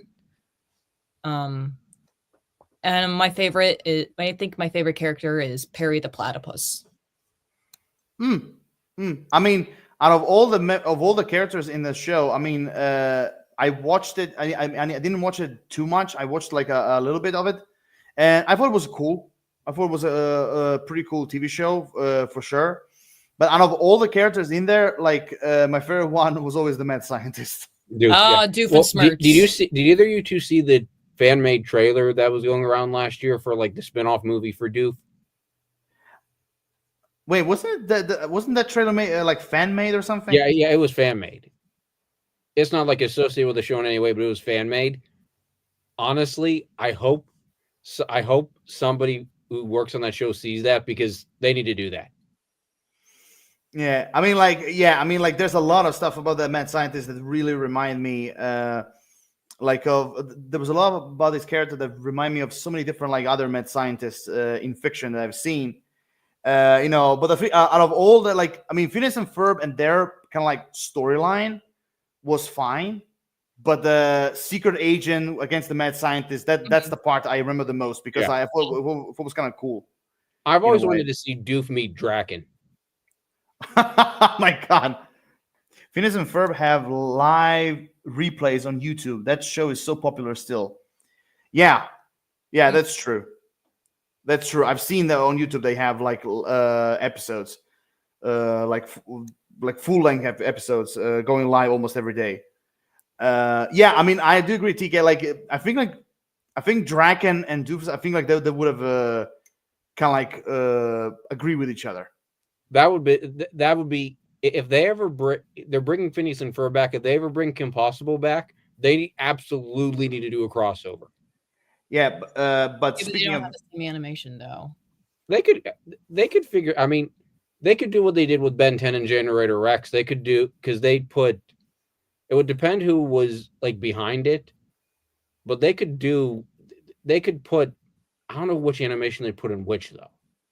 Well, to be fair, they can do a crossover, because remember, like for example, have you ever seen Lilo and Stitch, the series? Oh yeah. I did hear about that. Okay, I think so- I remember watching bits and pieces of it. So basically, they did crossover with Recess, Kim Possible, and what was that one? Modern Family. Oh, Proud Family. Proud Family, yes. They did those 3 crossovers with Lilo and Stitch, basically. So if they can do that, I don't think the crossovers like with Phineas and Ferb, I don't think it would be a problem. And also Phineas and Ferb's world, I don't know. I mean, maybe you can put them in the same world. I don't know. It'll be a challenge for sure. Oh, that's another good team up. Perry and Rufus. Ooh. Yes. Ooh. I mean, Rufus, to be fair, I think he would work as a sidekick. Oh, yeah, that's a good point. That's a fair point. Oh, yeah. Right. Yes. Yep. Yes. I remember that. That's a good point for crossover. That's a really good point. Yeah. And also, I just love the crossover, like between 3D and 2D. That was really clever. Yeah. Yeah, that was so well done. Mm-hmm. Now, my number 5, speaking of the devil, my number 5 is Kim Possible. That's my number 5. Oh, let me see. You all should do a theoretical crossover video. Who knows? Who knows, Caroline? Anything is possible. That's for sure. I mean, I'll be open. I don't know about these two. Yeah, yeah. Okay. What are you thinking, Pauline? I think I remember the theme song to Oh. Kim Possible, and I remember watching bits and pieces of it. That TV show. I'll be honest here. Like, there are a few TV shows that I used to watch when I was a kid, because I really like the story, and Kim Possible is one of them. I really like the story. I love the characters. The villains were epic and memorable. I mean, who doesn't love Shigo and Dr. Draken? I mean, there's really cool villains, also perfect for each other. But that's an honest truth. Like, Kim Possible was one of those shows, alongside even SpongeBob, that wow. What? Caroline really loves to comment. Well, that's Paulie, a good. Paulie, would you ever do a Pokemon video? Pokemon. That's a very good question. I remember watching bits and pieces of like the older Pokemon. I watched only the original.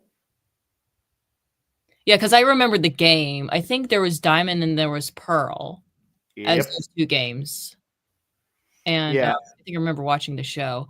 The new one, I remember Dawn. I watched up till they changed the voice cast from the 4 kids. Uh-huh. I couldn't get past the new voice cast. And of course, I mean, the R.I.P. Maddie Blosh. I can't say her last name, but R.I.P. the original voice of Meowth. Yeah. I get you. I know who you're talking about. Yeah. I mean, for me personally, Pokemon, I mean, I only watched the original anime. Like all the others that they came after that, I was never really interested. You know, like because when they started like, you know, mixing up the main characters basically, Yeah. kind of like replace them with the others, I didn't like that. Yeah. You know. But anyway, Kim, I just want to tell this story. Like Kim Possible, alongside a few other TV shows, and one of them is also SpongeBob, was one of those shows, and it's kind of like a cruel reminder, but it's one of those shows that was always picked fun of in elementary school, every time. Okay, I'm gonna make you feel better. Okay, when I was in 5th grade, okay. Oh, here, okay. So McDonald's had Kim Possible toys. They had the communicator. They had Kim on roller skates. They had Ron where he has the grappling hook in his pants. Okay. Blow off. They had a Rufus, a like latex Rufus. Dr. Draken in a helicopter. Kim Possible in a mission clothes with the jetpack, and they had Shigo. I collected all of them. Really? And I still have a majority of them now too.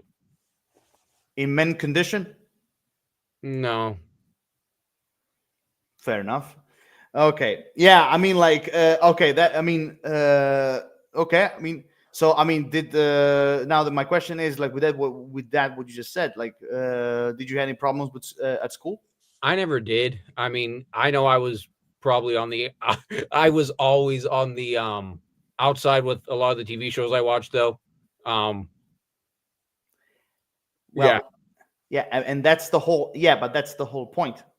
Like, at least you were lucky because nobody picked on you. But like for me, I mean, I don't see that as kind of like something dark in my past. But when it comes to my past, but like, I remember, like, you know, every single time, like, you know, people will make fun of me because of, like, first and foremost, like, you know, watching Kim Possible because hey, it's a girly show.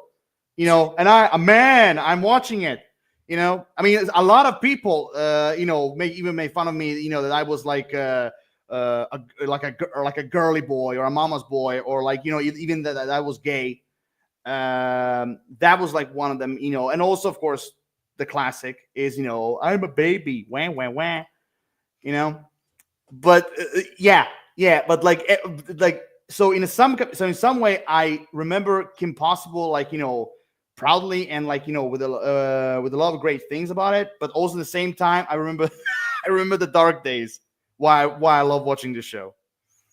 You know, and every time, like, you know, because usually we will always be like around 2 o'clock when my school finishes. So every time my schoolmates would like every time it will go like, you know, oh, look at him, he's so excited, oh, little baby, like, you know, he's now gonna watch Kim Possible, SpongeBob, or whatever, like, you know, yeah, he's running away home. God.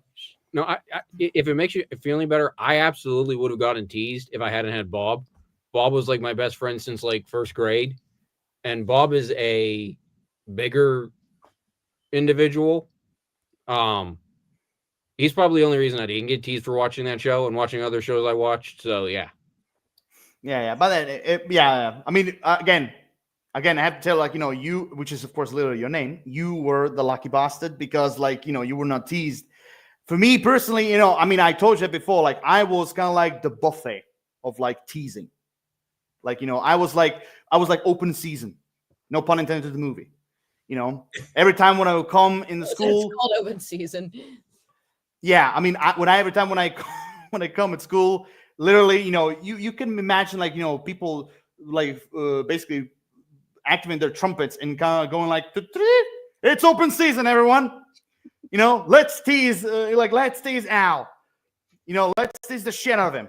You know, yeah. I mean, like, you know, but again, it's all in the past. You know, and you know, I don't give a shit what people used to say because, you know, hey, I love those things and I'm proud of it. You know, I don't care.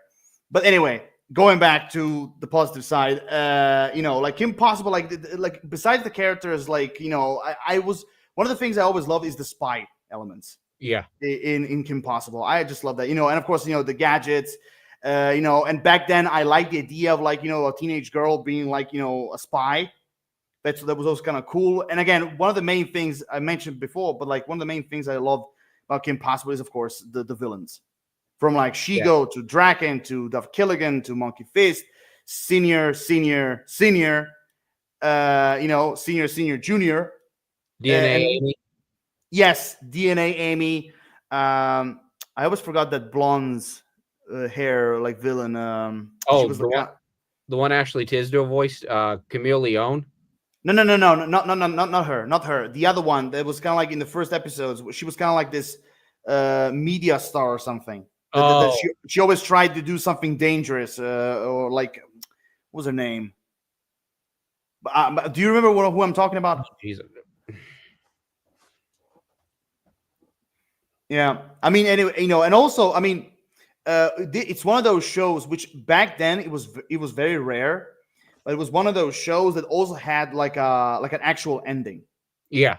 Yeah, because I mean, you can also kind of make a comment that you can kind of continue Kim Possible instead of like from like going high school, you can continue with like her being in college. Yeah. Oh, they could easily continue that. Yeah, but overall, I love that that because usually in those days, TV shows will get very easily canceled. Yeah. So I'm really happy that Kim Possible, they had a story from the beginning all the way till the end. Which again really made me happy, and it's one of those shows that I binge a lot of times. Okay, well now hold on. I got to address the elephant in the room.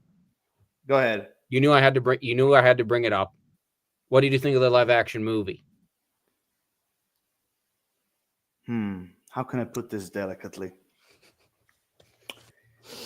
Let me put it this way. As my Scottish friend would say, utter shite. Yeah, I would agree with that. That's my comment. Utter shite. Yeah, I would agree. Or or even I give you one better. The movie was like if you came into a room and it smells of pish. Yeah. There you go. So that's my reaction to this movie. I mean, man, like from the costumes to the actors.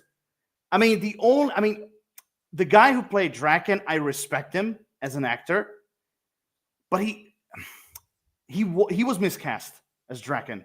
No, it didn't work. Yeah, he was way too serious, and he was trying to be buffoonish. Because Draken is goofy, but I don't know, like. It's like they didn't take it seriously. Well, and they made Rufus way too realistic too. When you have a naked, when you have a naked mole, it's making it that realistic. That can give you nightmares a little bit. I've seen a real naked mole rat before. I've actually seen a pregnant one. They are very. Please don't. Not good-looking creatures. Please don't. Don't go into details. No, they too much. No, don't. Yeah. I mean, I want to ask you, like, TK, like, if you have to choose, okay, let me put it this way: of all the villains, who is your favorite? Draken. Okay, from like the light side. Yeah. No, from the light side, like the light side. Ron.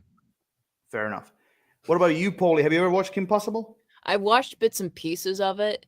I don't know what that pink one. And was that pink one Rufus? Isn't he like some sort of like a chipmunk, or was he some sort of a what? I don't know what animal. Naked mole rat. Yeah, he was a naked mole rat. Yeah. Okay. Yeah. I mean, if they want to bring back Kim Possible, like one thing for sure. They're gonna have to recast some of the characters. Yeah, because like the actress who voices Kim Possible, who by the way has a YouTube channel, she completely lost the voice of Kim Possible. Oh. Yeah, You she know, complete. the only two, if they bring it back, I would want back would be John DiMaggio as Draken Oh, for sure. and Will Friedle as Ron. And also, I don't think anybody else could do Ron. yeah, we need the Kim Possible video. My older sister loved that show. Thank you, Caroline. You gave us another idea for a Yes. topic. Yes. Thank you very much. Don't worry. Sooner or later, you will see that happen as well, for sure. Yeah, I mean, there's another actually a voice actor I would love to see being brought back, and I always forget his name, but he voiced Dementor. The mentor. Oh, what's his name? Patton Oswalt. Yes, they also need to bring him back Yes. as well. But Ron, I mean, it's been so long. I mean, do you still think he can do it? I think he probably could. Yeah, because the actress. If you listen to the Batman Beyond voice, if you listen Yeah. to the Terry McGinnis voice, it's deeper, but you can kind of hear Ron in that. Okay, so he could return, but the voice actress, I don't think she will. I think they're gonna need to recast her. Yeah, I think. I don't know. I'm kind of torn on that. But anyway, go ahead. Sorry. I think if they bring it back, they do need to pick up with Draken and Shigo dating, because that was something I love in the finale. That was something I loved getting that hints of that. When I was a kid, I always said, even to my sister, that Draken and Shigo, if the show ever ends, that they're gonna be a couple. Yeah, they're definitely gonna be a couple, because like from like the first episode they appeared all the way till the end, you can see for a lot of times that they were meant to be together as a couple. Yeah, You know, because they really were soulmates. yeah, Literally, you know. And also, it really shocked me that she was actually once part of a superhero team. yeah. Because I could never imagine her being a superhero. Hey, going back to the, I know I'm going off topic here as well, but going back to the that Pokemon thing that Caroline mentioned, Yes. didn't the actress of Jessie passed away because of the cancer that she has? Oh yeah, she did just pass away like Yeah. the past couple months. Yeah. Yeah. Jesse and Misty. Yeah, she did. I missed it. Yeah. Yeah. She did. Yeah, unfortunately. What's crazy about Pokemon is to think that the voice of Brock is also the voice of Kaiba. Yeah. And, Yeah, like, that's crazy. The voice is pretty much like this. He uses the same voice for both of them. Like it's pretty much the same voice. He just goes like a little bit deeper for Kaiba, but it's pretty much the same voice. Yeah. It's crazy. It's great, but even with the same voice, he still tries to make them sound different. Yeah. It's crazy. Absolutely crazy. Caroline. No. Oh, you mean about the actress passing? If you mean about the actress passing, yeah, sadly she did. Mhm. Yeah. I mean, how long has it been? Like a few years? I think it was So I think that was just late last year. Was it last year? somewhere around yeah. that time. Yeah. Yeah, I know, but I know it was recent, but I wasn't sure like how long it was. Yeah, again, Caroline. Yeah, it's very tragic. Yeah, sometimes life can be really cruel. Yeah, but anyway, you know, so Pauline, if you never seen like fully Kim Possible, that's another show on the list that you should give it a try. I'll try to refresh my memory on that. Yeah. Also, to make it a lot more crazy, it was since I mentioned before that the shows I was teased about. There's another show, especially in high school, that a lot of the students made fun of me, because there's another girly TV show that I used to watch that is also connected with spies, and I don't give a shit anymore to say it, but I used to also watch Totally Spies. I remember Totally Yep. Spies. I think That- wasn't it on Cartoon Network? Yep. I watched that. I think it was on Cartoon Yep. Network. Yeah. That's another show I used to watch when I was a kid, and even today, I admit that I still love it. That show is really good. Yeah, but just like with Kim Possible and other different shows, what can I say? I was a pink target. Yeah. Sometimes school can be a bastard. Anyway, going back to number 4. TK, what is your number 4? Number 4.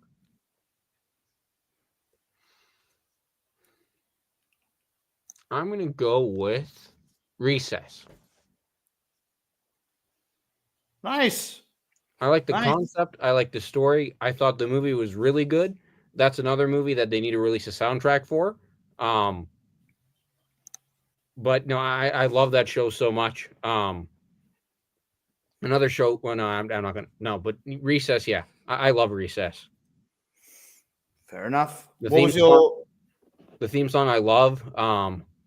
iconic? I think my first episode was. I think it might have been the pilot episode of that. You mean the kiss? Yeah. Okay, fair enough. One Fair enough. thing I should mention, you said a minute or two ago that life can be tragic. And it's funny. Dad would agree with that because 32 years ago, his life got really tragic. Oh. And in related news, I've been alive 32 years. Yeah. Speaking of tragedy, I mean, like the voice actor of I always forget the character's name. The biggest kid of the gang. Oh, Mikey, yes. Yeah, the voice actor of Mikey. He also recently passed away, and he was very young. Well, didn't the voice actor of Prickly pass away too?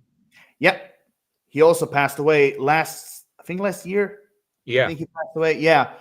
Yeah, he also passed away. And the actor, by the way, very underrated actor, number one. And number two, he was great as Prickly. Yeah. He was great in that role. And the voice was perfect. Perfect. Absolutely. So let me ask you this.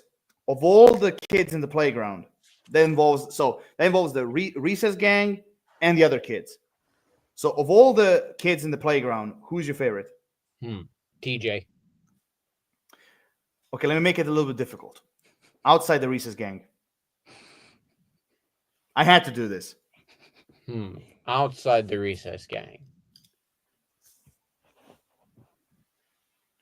I don't know why, but Randall. Really? Yeah. Jesus, I hate Randall.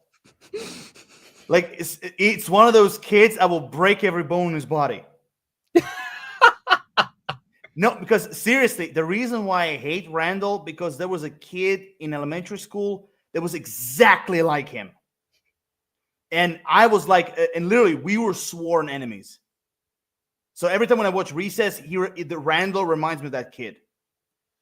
We were sworn enemies. Oh my God. Like every time I just wanted to kick his ass. Jesus. Like, okay, fair enough. So another question. Who's your favorite school staff? School staff member? Prickly. Really? Mm-hmm. Okay, so you like PT. Okay. Yep. Okay, fair enough. Paulie, have you ever heard of Recess? I remember that show. I don't think I have memories watching it, but I think I had to like rewatch that one just to like. I think I remember the characters, the one in the red hat, and yeah, and I think there's like the that braided girl with the glasses too. Yeah, Gretchen. Gretchen. Yeah. Okay. She was always kind of like the brain of the gang. Mm-hmm. So I want to ask you, like, what's your number 4? My number 4, this is like one of the shows that I have bits and pieces of. I would say Hannah Montana. Really? Yeah. So I think, to me, I think, I remember watching that show. I'm not like crazy about it, but I do remember the characters. I think Jackson is the brother. And I forget what that other character is. The one in black hair. He's also the voice of Jeremy from Phineas and Ferb. Yeah. Mitchell Musa. It's actually sad that I think he was arrested for something. I forget what it was. I might be DUI. DUI, yeah. Yeah. I remember that. Sadly, yeah. But I'm really surprised because like it's a show that a lot of people don't talk about. Caroline, Hannah Montana. Yeah, Mhm. exactly. I mean, to be fair, like I want to be fair, like Miley Cyrus. I mean, like as Hannah Montana, or as I like to call her, the roar of an engine. Because if have you heard of her voice today? I remember, like, you mean the Miley? You're talking about the Miley in real life, right? Yes. Okay. Yeah, I think I remember hearing her today. I think it still sounds good. I don't know. It's not like confirmed, but and I might be wrong about this. I don't know if they're going to reboot that series, but I'm not sure as of right now. Oh, Oliver, that's the Yeah. characters. Yeah, Oliver. Yeah. Okay, yeah, that's it. That's it. But Wizards of Waverly Place. Wait, is that the one with Selena Gomez? Yeah. yeah. Oh, that's another show I haven't watched in a long time. Yeah, and also they did a revival of that Yeah. as well. Mhm. Yeah, I mean the reason why I call Hannah Montana, I mean the Miley Cyrus did a roaring engine, because now her voice sounds like the sound of a tractor. Well, she came in like a wrecking ball. Okay. I'm sorry. That is so bad. I give you that. I'll give you that. Bad it is, but I give you that. Yeah. Okay. I mean, I'm surprised. I mean, Hannah Montana was like on your number 4. Because usually it's one of those shows that will rank a little bit lower. But okay. One Okay. thing interesting about Hannah Montana is Jason Earls. I don't remember what his exact age was throughout the show in real life, but it was like, I think mid-20s to 30, and he was like playing like a teenager. Yeah. That always that was kind of, odd. yeah, that always kind of, like, he always had the look of a teenager, but that always kind of like made me like, I don't know, it always kind of like took me back a little bit whenever I thought about that. Yeah, I agree. Emily Osment ended up doing some cool stuff. Yeah, Bluebird. Yeah. True. Oh. True. Absolutely. So okay, with that, so my number 4, and speaking of crossover, my number 4 is also Recess. Yeah, I mean, to kind of add to TK, I mean, like, I agree, like the concept, the story, the world building, the ideas, the overall kind of like, seeing that school is some sort of like a prison, from like the concept of a child, from the point of view of a child, and also daycare basically being like, a home for like savage kids, basically. They kind of, from those islands in Madagascar. Yes. Basically, like that's also a kind of cool idea, and also kind of like, the kids seeing the adults is kind of like, evil or boring, or like, there's a lot of things about this the Recess that I really love, especially even the concept between like, for example, fourth graders and 7th graders or 8th graders. Like, I like that idea as well.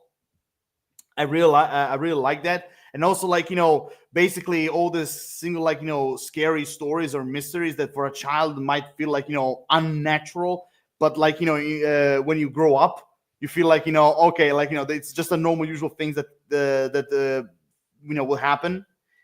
But I will add this, like, when it comes to me, when it comes to the Recess Gang, you said PJ. Yeah. For me is Spinelli. Ooh, good one. Yeah, I love Spinelli. I really like her character in that show. Now, when it comes to the overall playground, I know there's something about him that I really liked, and that's King Bob.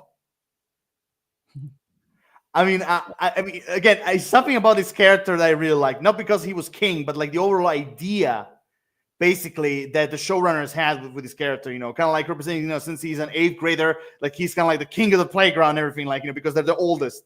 I like that, even though thankfully we never had a kid like that. But he was always kind of like the interesting character out of all of them, even though all of them were actually pretty good. Even like those twin miners, even they were actually pretty cool. But of all the school staff, I'm gonna give you a better one. You said Prickly, right? Yeah. I'm gonna give you a better one. Miss Finster. Okay. She, I know that she was basically the Reese's Gang's enemy number one, but there's something about her character that I always enjoyed because it reminded me. Because every time it reminded me of a teacher that we had in elementary school. I mean, I never had her, but the other classes had. That was also the same way she was, like, strict like, very strict when it comes to rules and protocol, very old school. Well, I mean, minus the glasses and the dress and everything, but like the personality was very similar, and she was kind of like our version of Miss Finster. I mean, of course, sadly, she passed away for like 10 years, but like, she always reminded me of Miss Finster every time, and overall, I like her character. I thought as a teacher, she was a badass in a way, and I love the relationship between her and Randall, even though I despise Randall, for sure. So yeah, when it comes to that, we both can agree that the Recess is definitely one of those like worthy TV shows that should be like on top, for sure. And with that, we go our top three. TK, what is your number tres? Okay. Well, this is gonna be a cheesy way for me to tell you what my number 3 one is, but I'm gonna do it anyway. This next show I watched and I got downhearted every time that I. Just say it. Just say it. Let it out, man. Let it out. I was kind of hoping you'd pick up and say not in front of the kids. No. My number 3 is Timon and Pumbaa. Oh, you mean every time when you farted? Yeah. Oh well. I mean, you can say it now. We don't have to say it not in front of the kids. We don't have to say that. Yeah. Timon and Pumbaa. Oh my god, another iconic TV show. I mean, it's basically like shorts, but it's still great, And I mean, the voice actor of Pumbaa still remained the same. Yeah, and they had Nathan Lane for some, but I forget the other guy they went back and forth between. Yeah, but I think the reason why they didn't get Nathan, I think like because that's just my guess, but I think that maybe he was too expensive for them. Well, I think that, and he's a big Broadway guy, so he probably was busy on Broadway too then. Perhaps. But yeah. I loved that show. One of my favorite shorts about Timon and Pumbaa was always the hyenas. Yes, they were so funny in the shorts in Timon and Pumbaa. I mean, the actors who voice the crazy one and the second one of the hyenas, they were brought back. Yeah. The only one, of course, who changed was the main one, who was voiced by Whoopi Goldberg in the first movie, but of course in this one someone else voiced her. Yeah. I mean, even though. It always made me curious, like, why they would not bring like cast like that back, like I always makes me wonder, like, if it's like because they were expensive or the actors were not interested. Like, it always makes me curious, like, what were like the reasons why they didn't return. I mean, does it make you think sometimes? Yeah. Yeah, Timon and Pumbaa. I mean, like, again, the intro. I mean, it's a cult like classic. Yeah. I mean, come on. I mean, that is something that almost everyone would sing almost once a day, basically. If you feel sad or depressed, just sing Hakuna Matata. Yeah. And you'll feel better. Yeah. Or you could drink you could drink that really hot, you could eat that really hot honey like you said in the last episode. Oh, right. The spicy honey. Yes. You feeling really depressed, having a bummer day, have a one spoonful of that honey and all your troubles will be gone. Right. A very kaboom way. Yes. Yeah. Oh, that's so bad. Yeah. Yeah, it is. Yeah. I mean, to be fair, like when I was watching, like, sometimes even when I'm feeling a bit depressed, I'm not kidding. Like sometimes even I would like listen to the song of Hakuna Matata. And literally after a few times of listening, like, it made me feel better. You know what? I'm not kidding you. You know what song oddly? It's a Disney song. You know what song oddly makes you feel better whenever you're mad? I've listened to it a couple times when I've been mad. It oddly makes you feel better. This is the Thanks I Get. Really? Yeah, Wow. I don't know why, but oddly it makes me feel better. Huh. Interesting. Very interesting. Very interesting choice. For sure. Oh my god.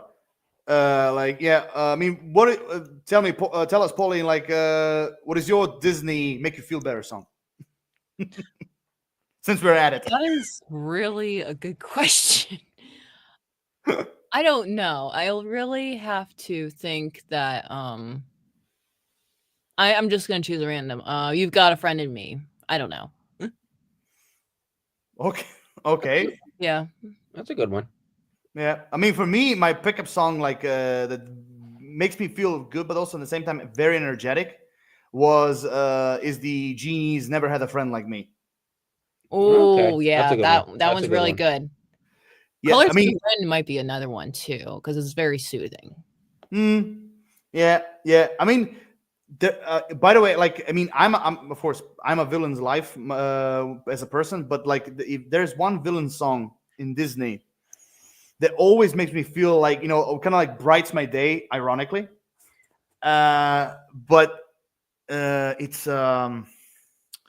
what's the one? I mean, I always listen to it because it really like, you know, kind of, I don't know, it makes you feel tough or stronger or something. What was it? No, not that one. Oh yeah, here it is. Friends on the Other Side from Prince Okay. and the Frog. Okay. I don't know why. I mean, it's basically about great song, Paulie. Yeah, that is a good one. Thank you. Yeah. Which one? Which one though? Because I only named two. I I only think The first one. The yeah, first the one. first one. yeah. Yeah, that one's good. Yeah. But yeah, so if when it comes to villain songs, the friends on the other side, that's kind of like always also you know, ironic in a sarcastic way, brights my day. So okay, so what is your number 3? Number 3, I think we already discussed this already, but Wizards of Waverly Place. We kind of like discussed that already. I think I might be wrong. One of the cast members didn't return for the reboot because I think she was a nurse of some point. I forget. I don't know if it was like the friend or Oh, I forget the actress's name. yeah, I know who you're thinking about. Wasn't she a red-haired girl? Yeah. Jennifer Stone. Okay, yeah. Yeah, I remember. Like, yeah, she didn't return for the revival. I know that I heard there was some reasons why, but they never grasped why she didn't return. Yeah, Like- I think it has something to do like I think she wants to be a nurse or something. I'm not quite sure of the details, but all the other original cast did return for the revival. Yeah, I mean, again, just like Hannah Montana, it's another show that like I haven't watched in a really, really long time. But yeah, I do remember it, and it's also one of those shows that I think like really put Selena Gomez on the spotlight. Yeah. Yeah. By the way, does any one of you remember that Selena Gomez was also once in Barney the Purple Dinosaur show? Yeah. I did hear about that. I think she was a kid on that. Yeah. Yep. Huh. Yeah, and if I remember correctly, when some people mention it, if I might be wrong, but I heard somewhere that like every time when they ask her about this, she usually like tries to ignore it. I don't know, but I want to ask you two, like, did that show anyone give you both like some nightmares or anything? Barney?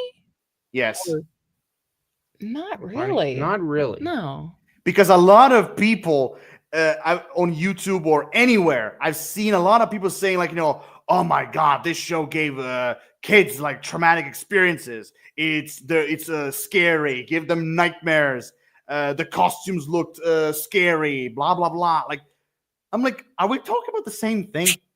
Although, you know what? Unless we're talking about like They the could- reboot one, then that would have been like more terrifying than Although, the original. You know what? They could do a horror Barney. Oh no, please don't. No, Barney never gave me nightmares, but you know what should have given me nightmares? The bananas in pajamas. Really? Yeah, that I, should have I given me nightmares. I wasn't scared at all about them. I wasn't scared at all. I wasn't scared back then, but looking back on it, those should have unsettled me a little bit more than they did. Oh well, but for Barney, and I mean the people that have hatred for Barney, I never understood why. I really never understood that. I mean, there was even what. Oh, there we have a new comment. Yeah, Didn't people say that about Mr. Rogers too? Yeah, well, not as much as Barney, but a little bit. Yeah, but not as much. What? They could do a What? Don't. Oh no. Oh no!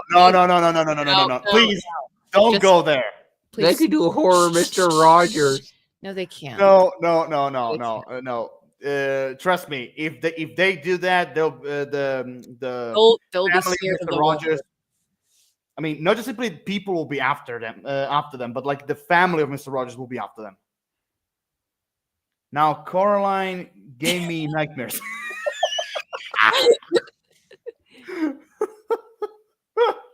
Oh my god.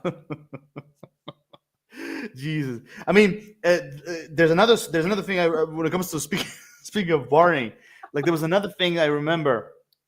Like there was some people saying that I think it was the intro or was one of the songs, but basically a lot of people for a period of time they were saying that if you put a different song, Jesus, the comments are booming. Aha, you go, TK. Now, see, this would be Caroline, my please don't encourage him. this, Caroline, tell me what you think. This would be my pitch. No. Hi, neighbor. Glad we can be together again. This is my hatchet. Oh my And this is, if I was there right now, if I was there with you, TK, right now, I would just simply say, and this is my shotgun. Boom. Ooh, Mr. Rogers could have a shotgun. Oh no, please my God. don't. TK, shut your pie hole. Didn't they do a Please. documentary on Barney or something? Yes, they did a documentary for Barney. I mean, a long time ago. I don't actually. I never fully watched it, but I know that one of the main parts was like about the guy who was in costume of Barney, and basically what happened to him afterwards. I don't want to go into details, but like it's pretty tragic. A little bit, but what I was trying to say is that there are some people that from a long period of time they were saying that if you put I think it was the intro of Barney in reverse, they're saying like you have satanic messages.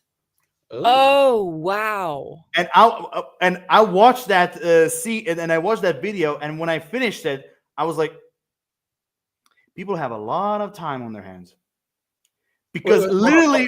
Because literally it was like, what? There was a man inside Barney ate a man? No, TK. Oh, No, don't. no, but literally when you put in reverse, literally what you hear is like like going in reverse.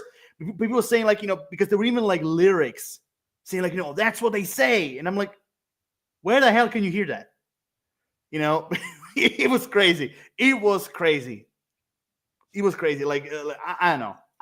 Why they were putting hate on Barney so much, I don't know.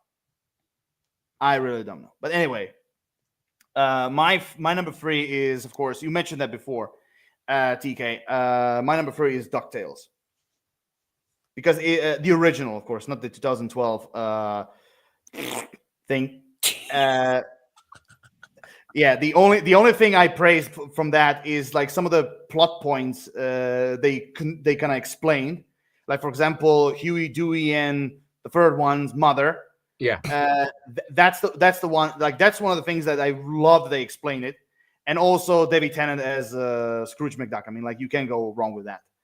So that's the only things I loved. But everything else, like the original for me, was like one of those like TV shows that not only was an introduction to the Disney World, but like I like the overall how they explore Scrooge McDuck's like family, him as a character, the three brothers, also kind of like, having this like, Indiana Jones type of like adventures and everything.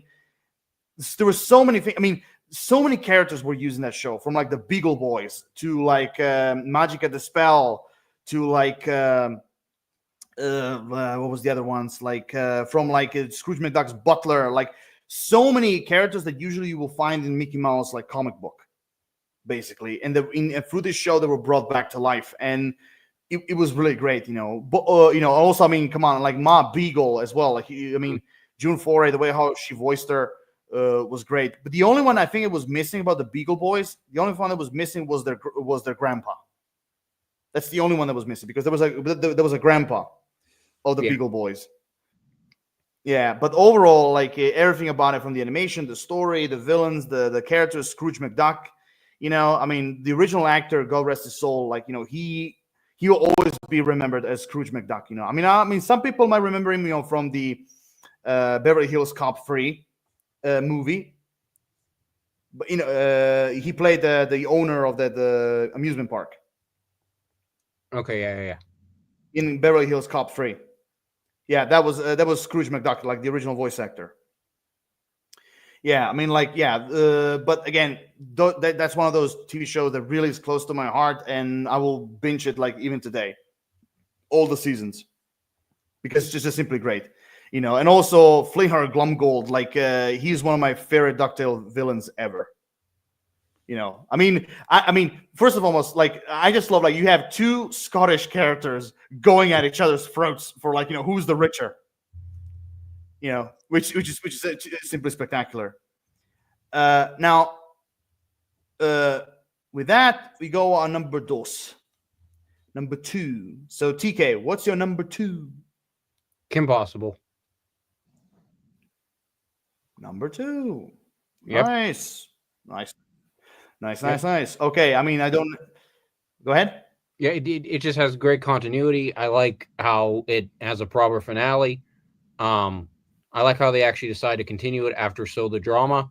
I think that was smart, and I think they did the fourth? Was it the fourth season? The fourth season, I think. I like how they did that. How they approached the whole Kim and Ron dating thing. I thought that was done well. Oh, okay.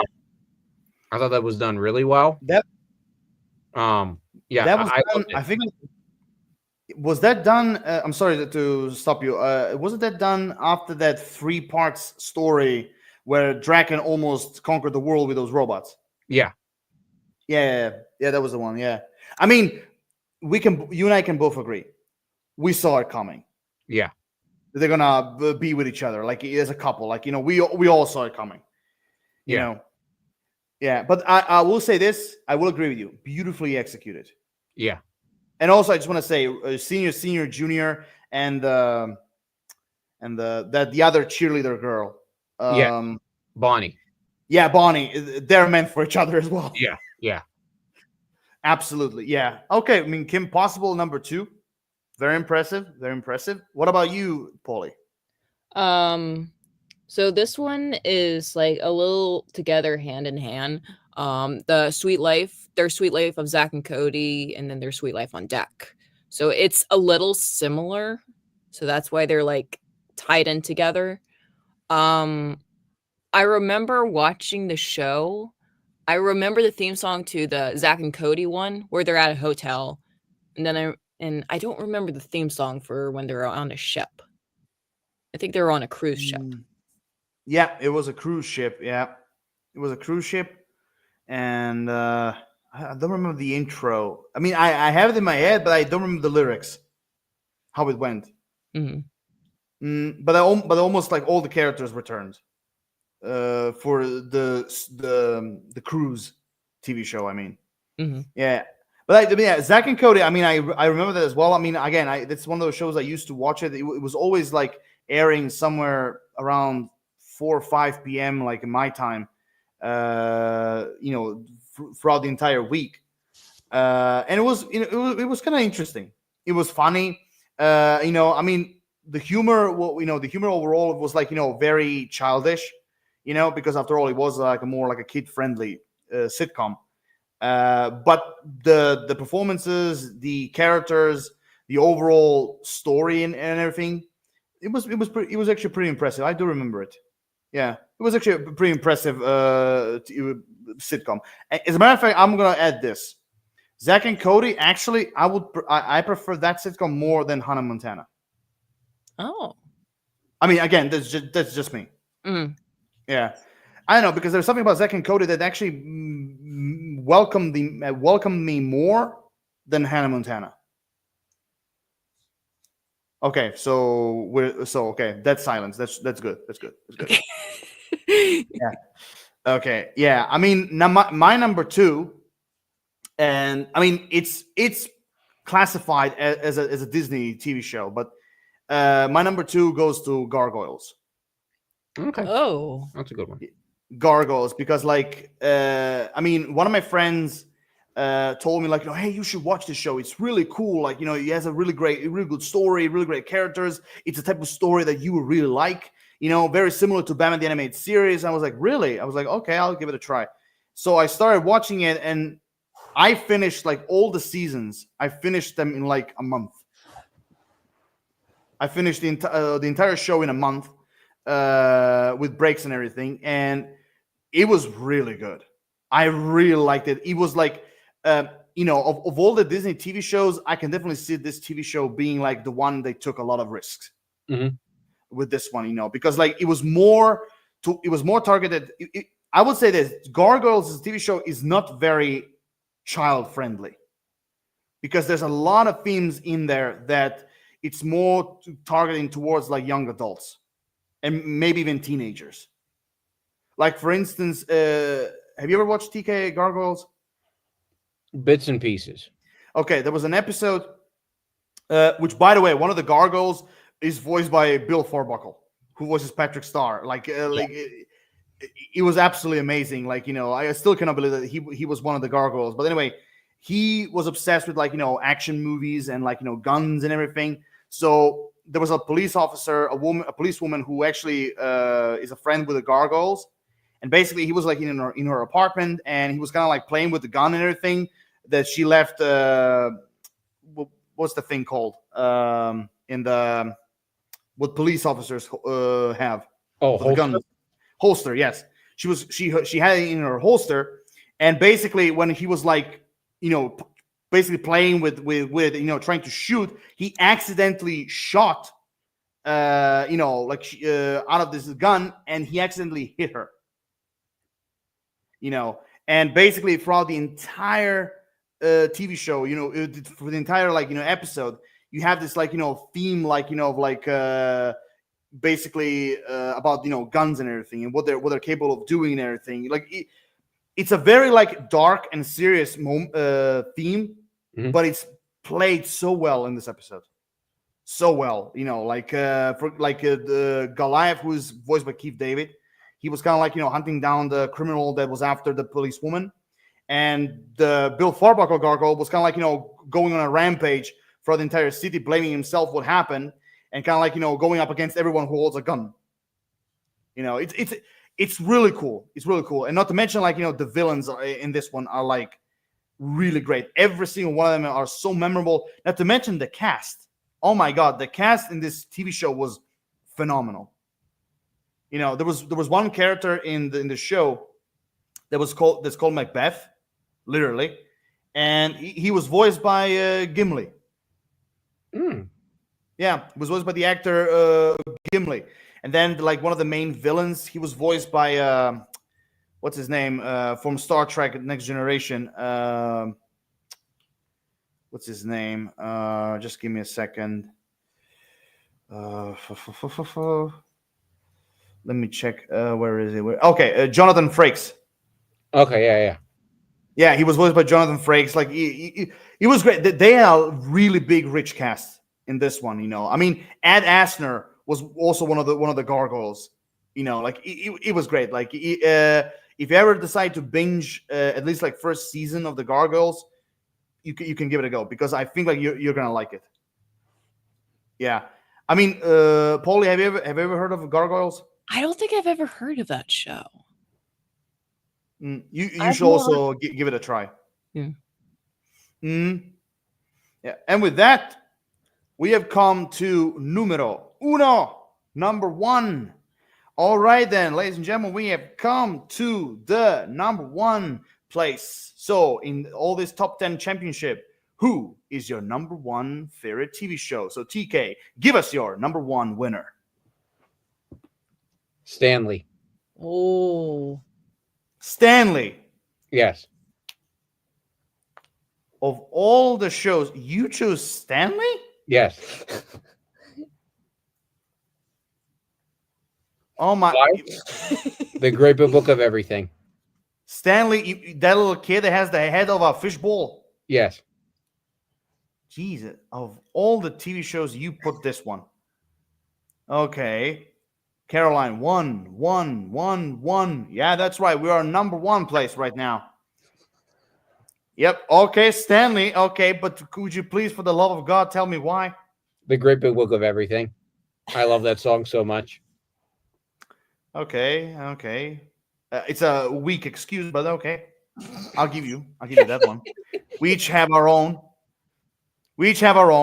Don't look at me like that, Paulie. We each have our own. It occurs to me they could do a live action please horror don't. Stanley film where No! Stanley's around with the Stop. goldfish. Just stop. Stop. This No time, more. really. Oh my God. Anyway, before this goes any crazier than what it is right now, but Oh, add it to the So- list. Caroline, you've never seen it. Add it to the list. I mean, I used to watch Stanley when I was a kid. I mean, I watched a few episodes, so I kind of have a brief idea what Stanley is. But okay, to each their own. So, Pauline, what is your number one champion? So I honestly don't know how we're rating this one. So I did, yeah. so I think I remember the show Fish Hooks. Fish hooks. Fish Hooks. So I think it's an animated series on Disney Channel. There's a blue fish, there's a brown fish, and then there's like a girl fish. And the actor who voiced I forget what his name is. It's the brown fish. Also voiced Lemon Grab on Adventure Time and Rick on Rick and Morty. Okay, I think. I mean, Well, actually, he was the original before he was replaced with a new actor. okay. So, I mean, from the picture I've seen, like it looks familiar, but like, can you give a little briefing, like what the show is about? So basically, I think these fishes are like, I don't know if they're in like an aquarium or if they're like underwater. I'm guessing it's an aquarium. So I think it's like an everyday world in an aquarium with their everyday lives. I think there was also school as well. That show is not bad. It's so and so. I've watched bits and pieces of it, and I think it's not bad. I don't think it's like my favorite though. So I But you still prefer. put him on number one. I put it. I mean, like if I were to switch it, I would have switched it to like Phineas and Ferb over Fish Hooks. I think that one was Okay. the best. Okay, that makes more sense. Okay, fair enough. You two gave me like a really agreeable, but also at the same time odd for TK for number one. But okay, my number one is I don't know if you ever watched this, but my number one is Adventures with the Gummy Bears. That is. Have you ever watched you two? Watch you. Oh wait, like I- a channel? I haven't now. I've eaten Adventures of- gummy bears. Oh my gosh, no kidding. Okay. I'm not talking about the candy gummy bears. Like I'm talking like actual bears that they can jump. Okay, so basically, Adventures of the Gummy Bears. To kind of give you a short summary, it's an original Disney anime TV show that is full on fantasy, where basically they're basically living in the medieval times, and they're like this group of bears who are in this kingdom. They're like very rare, the last of their so far the last of their kind, and they basically live in secret from the humans. but throughout their lives, they basically go out, and sometimes they help everyone who's in need, basically, but in the same time keeping their identity a secret. And they go up against villains like Duke Igthorn or Lady Bane, who basically wants to discover their secrets. And the gummy bears basically, the reason why they call gummy bears is because first and foremost, they're all different colors. Like one of them is blue, one of them is orange, one of them is brown, one of them is pink, one of them is yellow, and so on and so forth. But basically, the reason why they're called gummy bears is because they do a potion that's called gummy berry juice, and every time when they drink it, they basically bounce. Oh, okay. They basically bounce, which kind of it's the ability what this potion gives them. But like for humans, it gives them superhuman strength, basically, and it's a very interesting story, and a very interesting world. And it's a show. It's a show that I remember watching it all the way till the end on the TV, all the way till the end. It basically most of the TV show is each episode has its own story, but they still have an overarching story, basically, And even though sadly after fifth season, I think, or sixth, I know. Sadly, it's really sad that the show got canceled. But because the sixth season ended up with a cliffhanger, a little bit. But even so, after six seasons, one of my friends said, really, after 6 seasons, they just couldn't wrap it up. Yeah, I mean, they could have, but they extended as much as they could. Well, anyway, I'd imagine if they did wrap it all up, it would wind up with them all getting eaten. Okay. With your cannibal jokes aside, basically, so the main plot of the Adventures of the Gummy Bears is basically that throughout the story they're trying to search for their own kind, basically, try to see if there are any survivors. And basically the way how the show ended after their final confrontation with Duke Igthorn is basically they started to, in the final season, they started to finally find clues about other gummy bear tribes that live across the ocean. So kind of the story was supposed to go they're trying to go in search for this other gummy bears, basically. But anyway, it's kind of a little bit complicated when it comes to the overall summary because there's a lot of things going on, but it's a really wait. Oh, no, I love Polly's waxed. Wax. Oh no, don't encourage her. Oh, like the last unicorn. Wait, what? Wait, what? Oh, okay. I didn't know what she meant at first, but it's when you're saying the last unicorn. Caroline, do you mean about the old from the 80s anime movie? Maybe, I don't know. Because when she said the last unicorn, that's what kind of brought me back when it comes to memories. But anyway, if you ever interested to kind of give this show a try, since you both never watched it, I think you would enjoy it. Because besides the gummy bears, there's a lot of about it, the overall world, the other characters, the villains, the world building, the overarching story. Shut the fuck up, TK. That's good. Yeah, there's a lot of don't you dare. Wait, Caroline, yeah, where ITV is trying out to find its kind in the ocean. Okay, so we're talking about the 80s anime movie. Okay. Have you ever watched YouTube The Last Unicorn? I don't think I have. No. Ooh, it's a really great fantasy movie. It's done. For example, let me give you an example. Have you ever watched the anime version of The Lord of the Rings? Or have you ever seen it? Unless you're talking about the live action, I don't know. No, because before the live action, there was in the 70s, I think. It was an anime movie. Okay, so then I haven't seen that one. Okay, because the style, the animation is very similar to that. But it's a really powerful fantasy movie based on a book that, I don't want. I'm not giving any spoilers, but the movie, the way how it ends, it's like bittersweet, you know. But it's a really, really emotional and powerful ride. That's all I will say. You know, but you know, and also has a really great cast. So if you ever want to give it a try, you should watch it because I think you both will enjoy it. You know, Shut up. um, Don't. Going back Don't. No, shush. Don't dig yourself a deeper hole. going back to the gummy bears. No. Shut up. They could No. do it. They could do Shut Stop talking. Stop. Okay, I'll be Stop. good. I'll be good. I promise. I'll Are be good. you?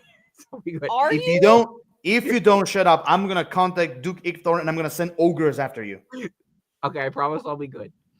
Going back to the Good. gummy bears, they could do a very ironic Stop. horror movie where the gummy bears eat humans instead of the other way around.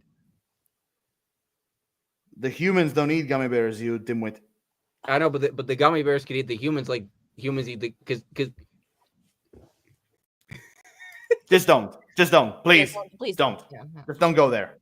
don't. Okay, because that's my favorite Disney animated TV show, and I'm not gonna let you spoil it. I'm not gonna let you spoil it, for sure. But overall, like, you know, with everything I said, like, you know, I think you should you both, like, you know, can give it a try, and I think you have fun with it.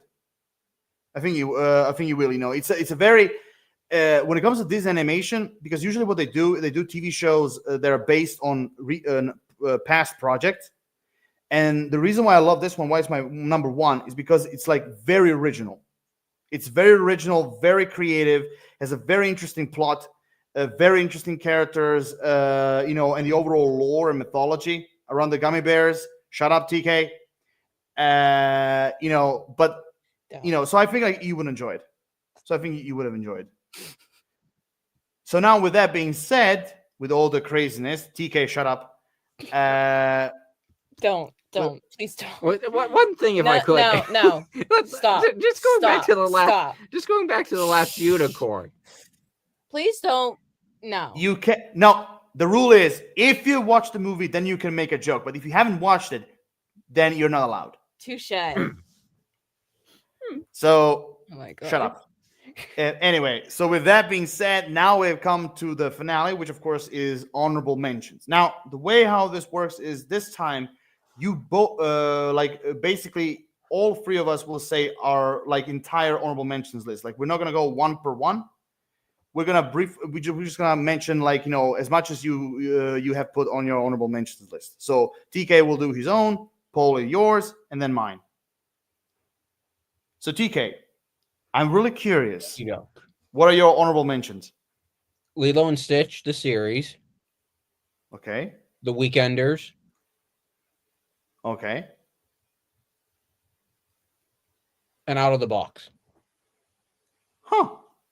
Interesting. Caroline, I'm honorable. Yeah, Good okay. for you. Good for you. Having honor, that's a good thing. Even though it Caroline, depends. could they make The Last Unicorn into a horror movie? Stop talking. What is with you? Oh my god, I really wish that the raging hell wolf could stick his horns up your ass.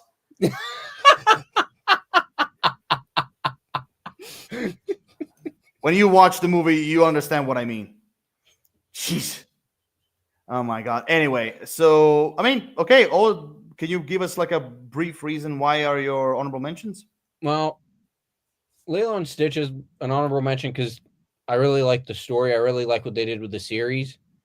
The Weekenders, I don't know, that kind of, that was very short lived, but I liked it. It was entertaining. What was the other one I said? Out of the Box. I love the theme song for Out of the Box. Okay, fair enough. What about you, Pauline? What are your honorable mentions? So, Higglytown Heroes, Little Einstein, and Charlie and Lola. Wow, Mhm. pretty interesting choices. Wow, could you please give us a briefing? Like, why did you put them? I don't know why. I think I remember watching mostly the Higglytown Heroes, and it's mostly like the storyline. It's kind of like one of those like Russian doll pieces that like it's from big to small. Mm. I kind of like Babushka. the what? Babushka. Oh, Yes. the babushka. Yeah. Okay. I kind of like their characters. And I kind of like how colorful it is. Maybe the songs. Charlie and Lola. I like it's like telling a story. I really like how they told the story. Um, I really like the sibling type of love that they have. Little Einstein. I remember watching Baby Einstein. I used to have little Little Beethoven. I think that's what it's called. I usually like one of those VHSs with Baby Einstein. Um, Mhm. it's kind of like a reenactment to that. It gives you some type of lesson, like a music lesson type of thing, and that's what I like about Little Einstein. They usually have one of those Yeah, ship yeah. that they rode on, and it takes you on good adventures. Yeah, one of the things I remember about Little Einstein is definitely is the intro. Hmm. It's very not just memorable, but I will even go as far as very iconic. And like you, TK, you and I were talking about, like how TV shows for young kids are done today. Yeah. Like I mentioned Little Einsteins before. Like Little Einstein is one of those like kids TV shows that literally will teach you something. Like will Yeah. literally will teach kids something because like one of the problems I have with TV shows today, especially for kids, is that they're done in a way like they're either trying to make them look dumb or they're brainwashing them. Yeah. Like for instance, one of the kids TV shows that not even my niece, I don't even let my niece watching them because it's I despise it with all my heart, even though it's iconic, is Peppa Pig. Okay. Yeah, that's my I little cousin likes Peppa Pig. I've never really gotten the whole appeal of Peppa Pig. I despise it. Not just about the way how it's done, but like the overall. I tried to give like a few episodes a watch just to kind of grasp the concept of it, and it makes me realize it's like this show is trying to make little kids dumb. Yeah, well, the problem with Peppa Pig is when I watch Peppa Pig, I always want bacon afterwards, and that's not good.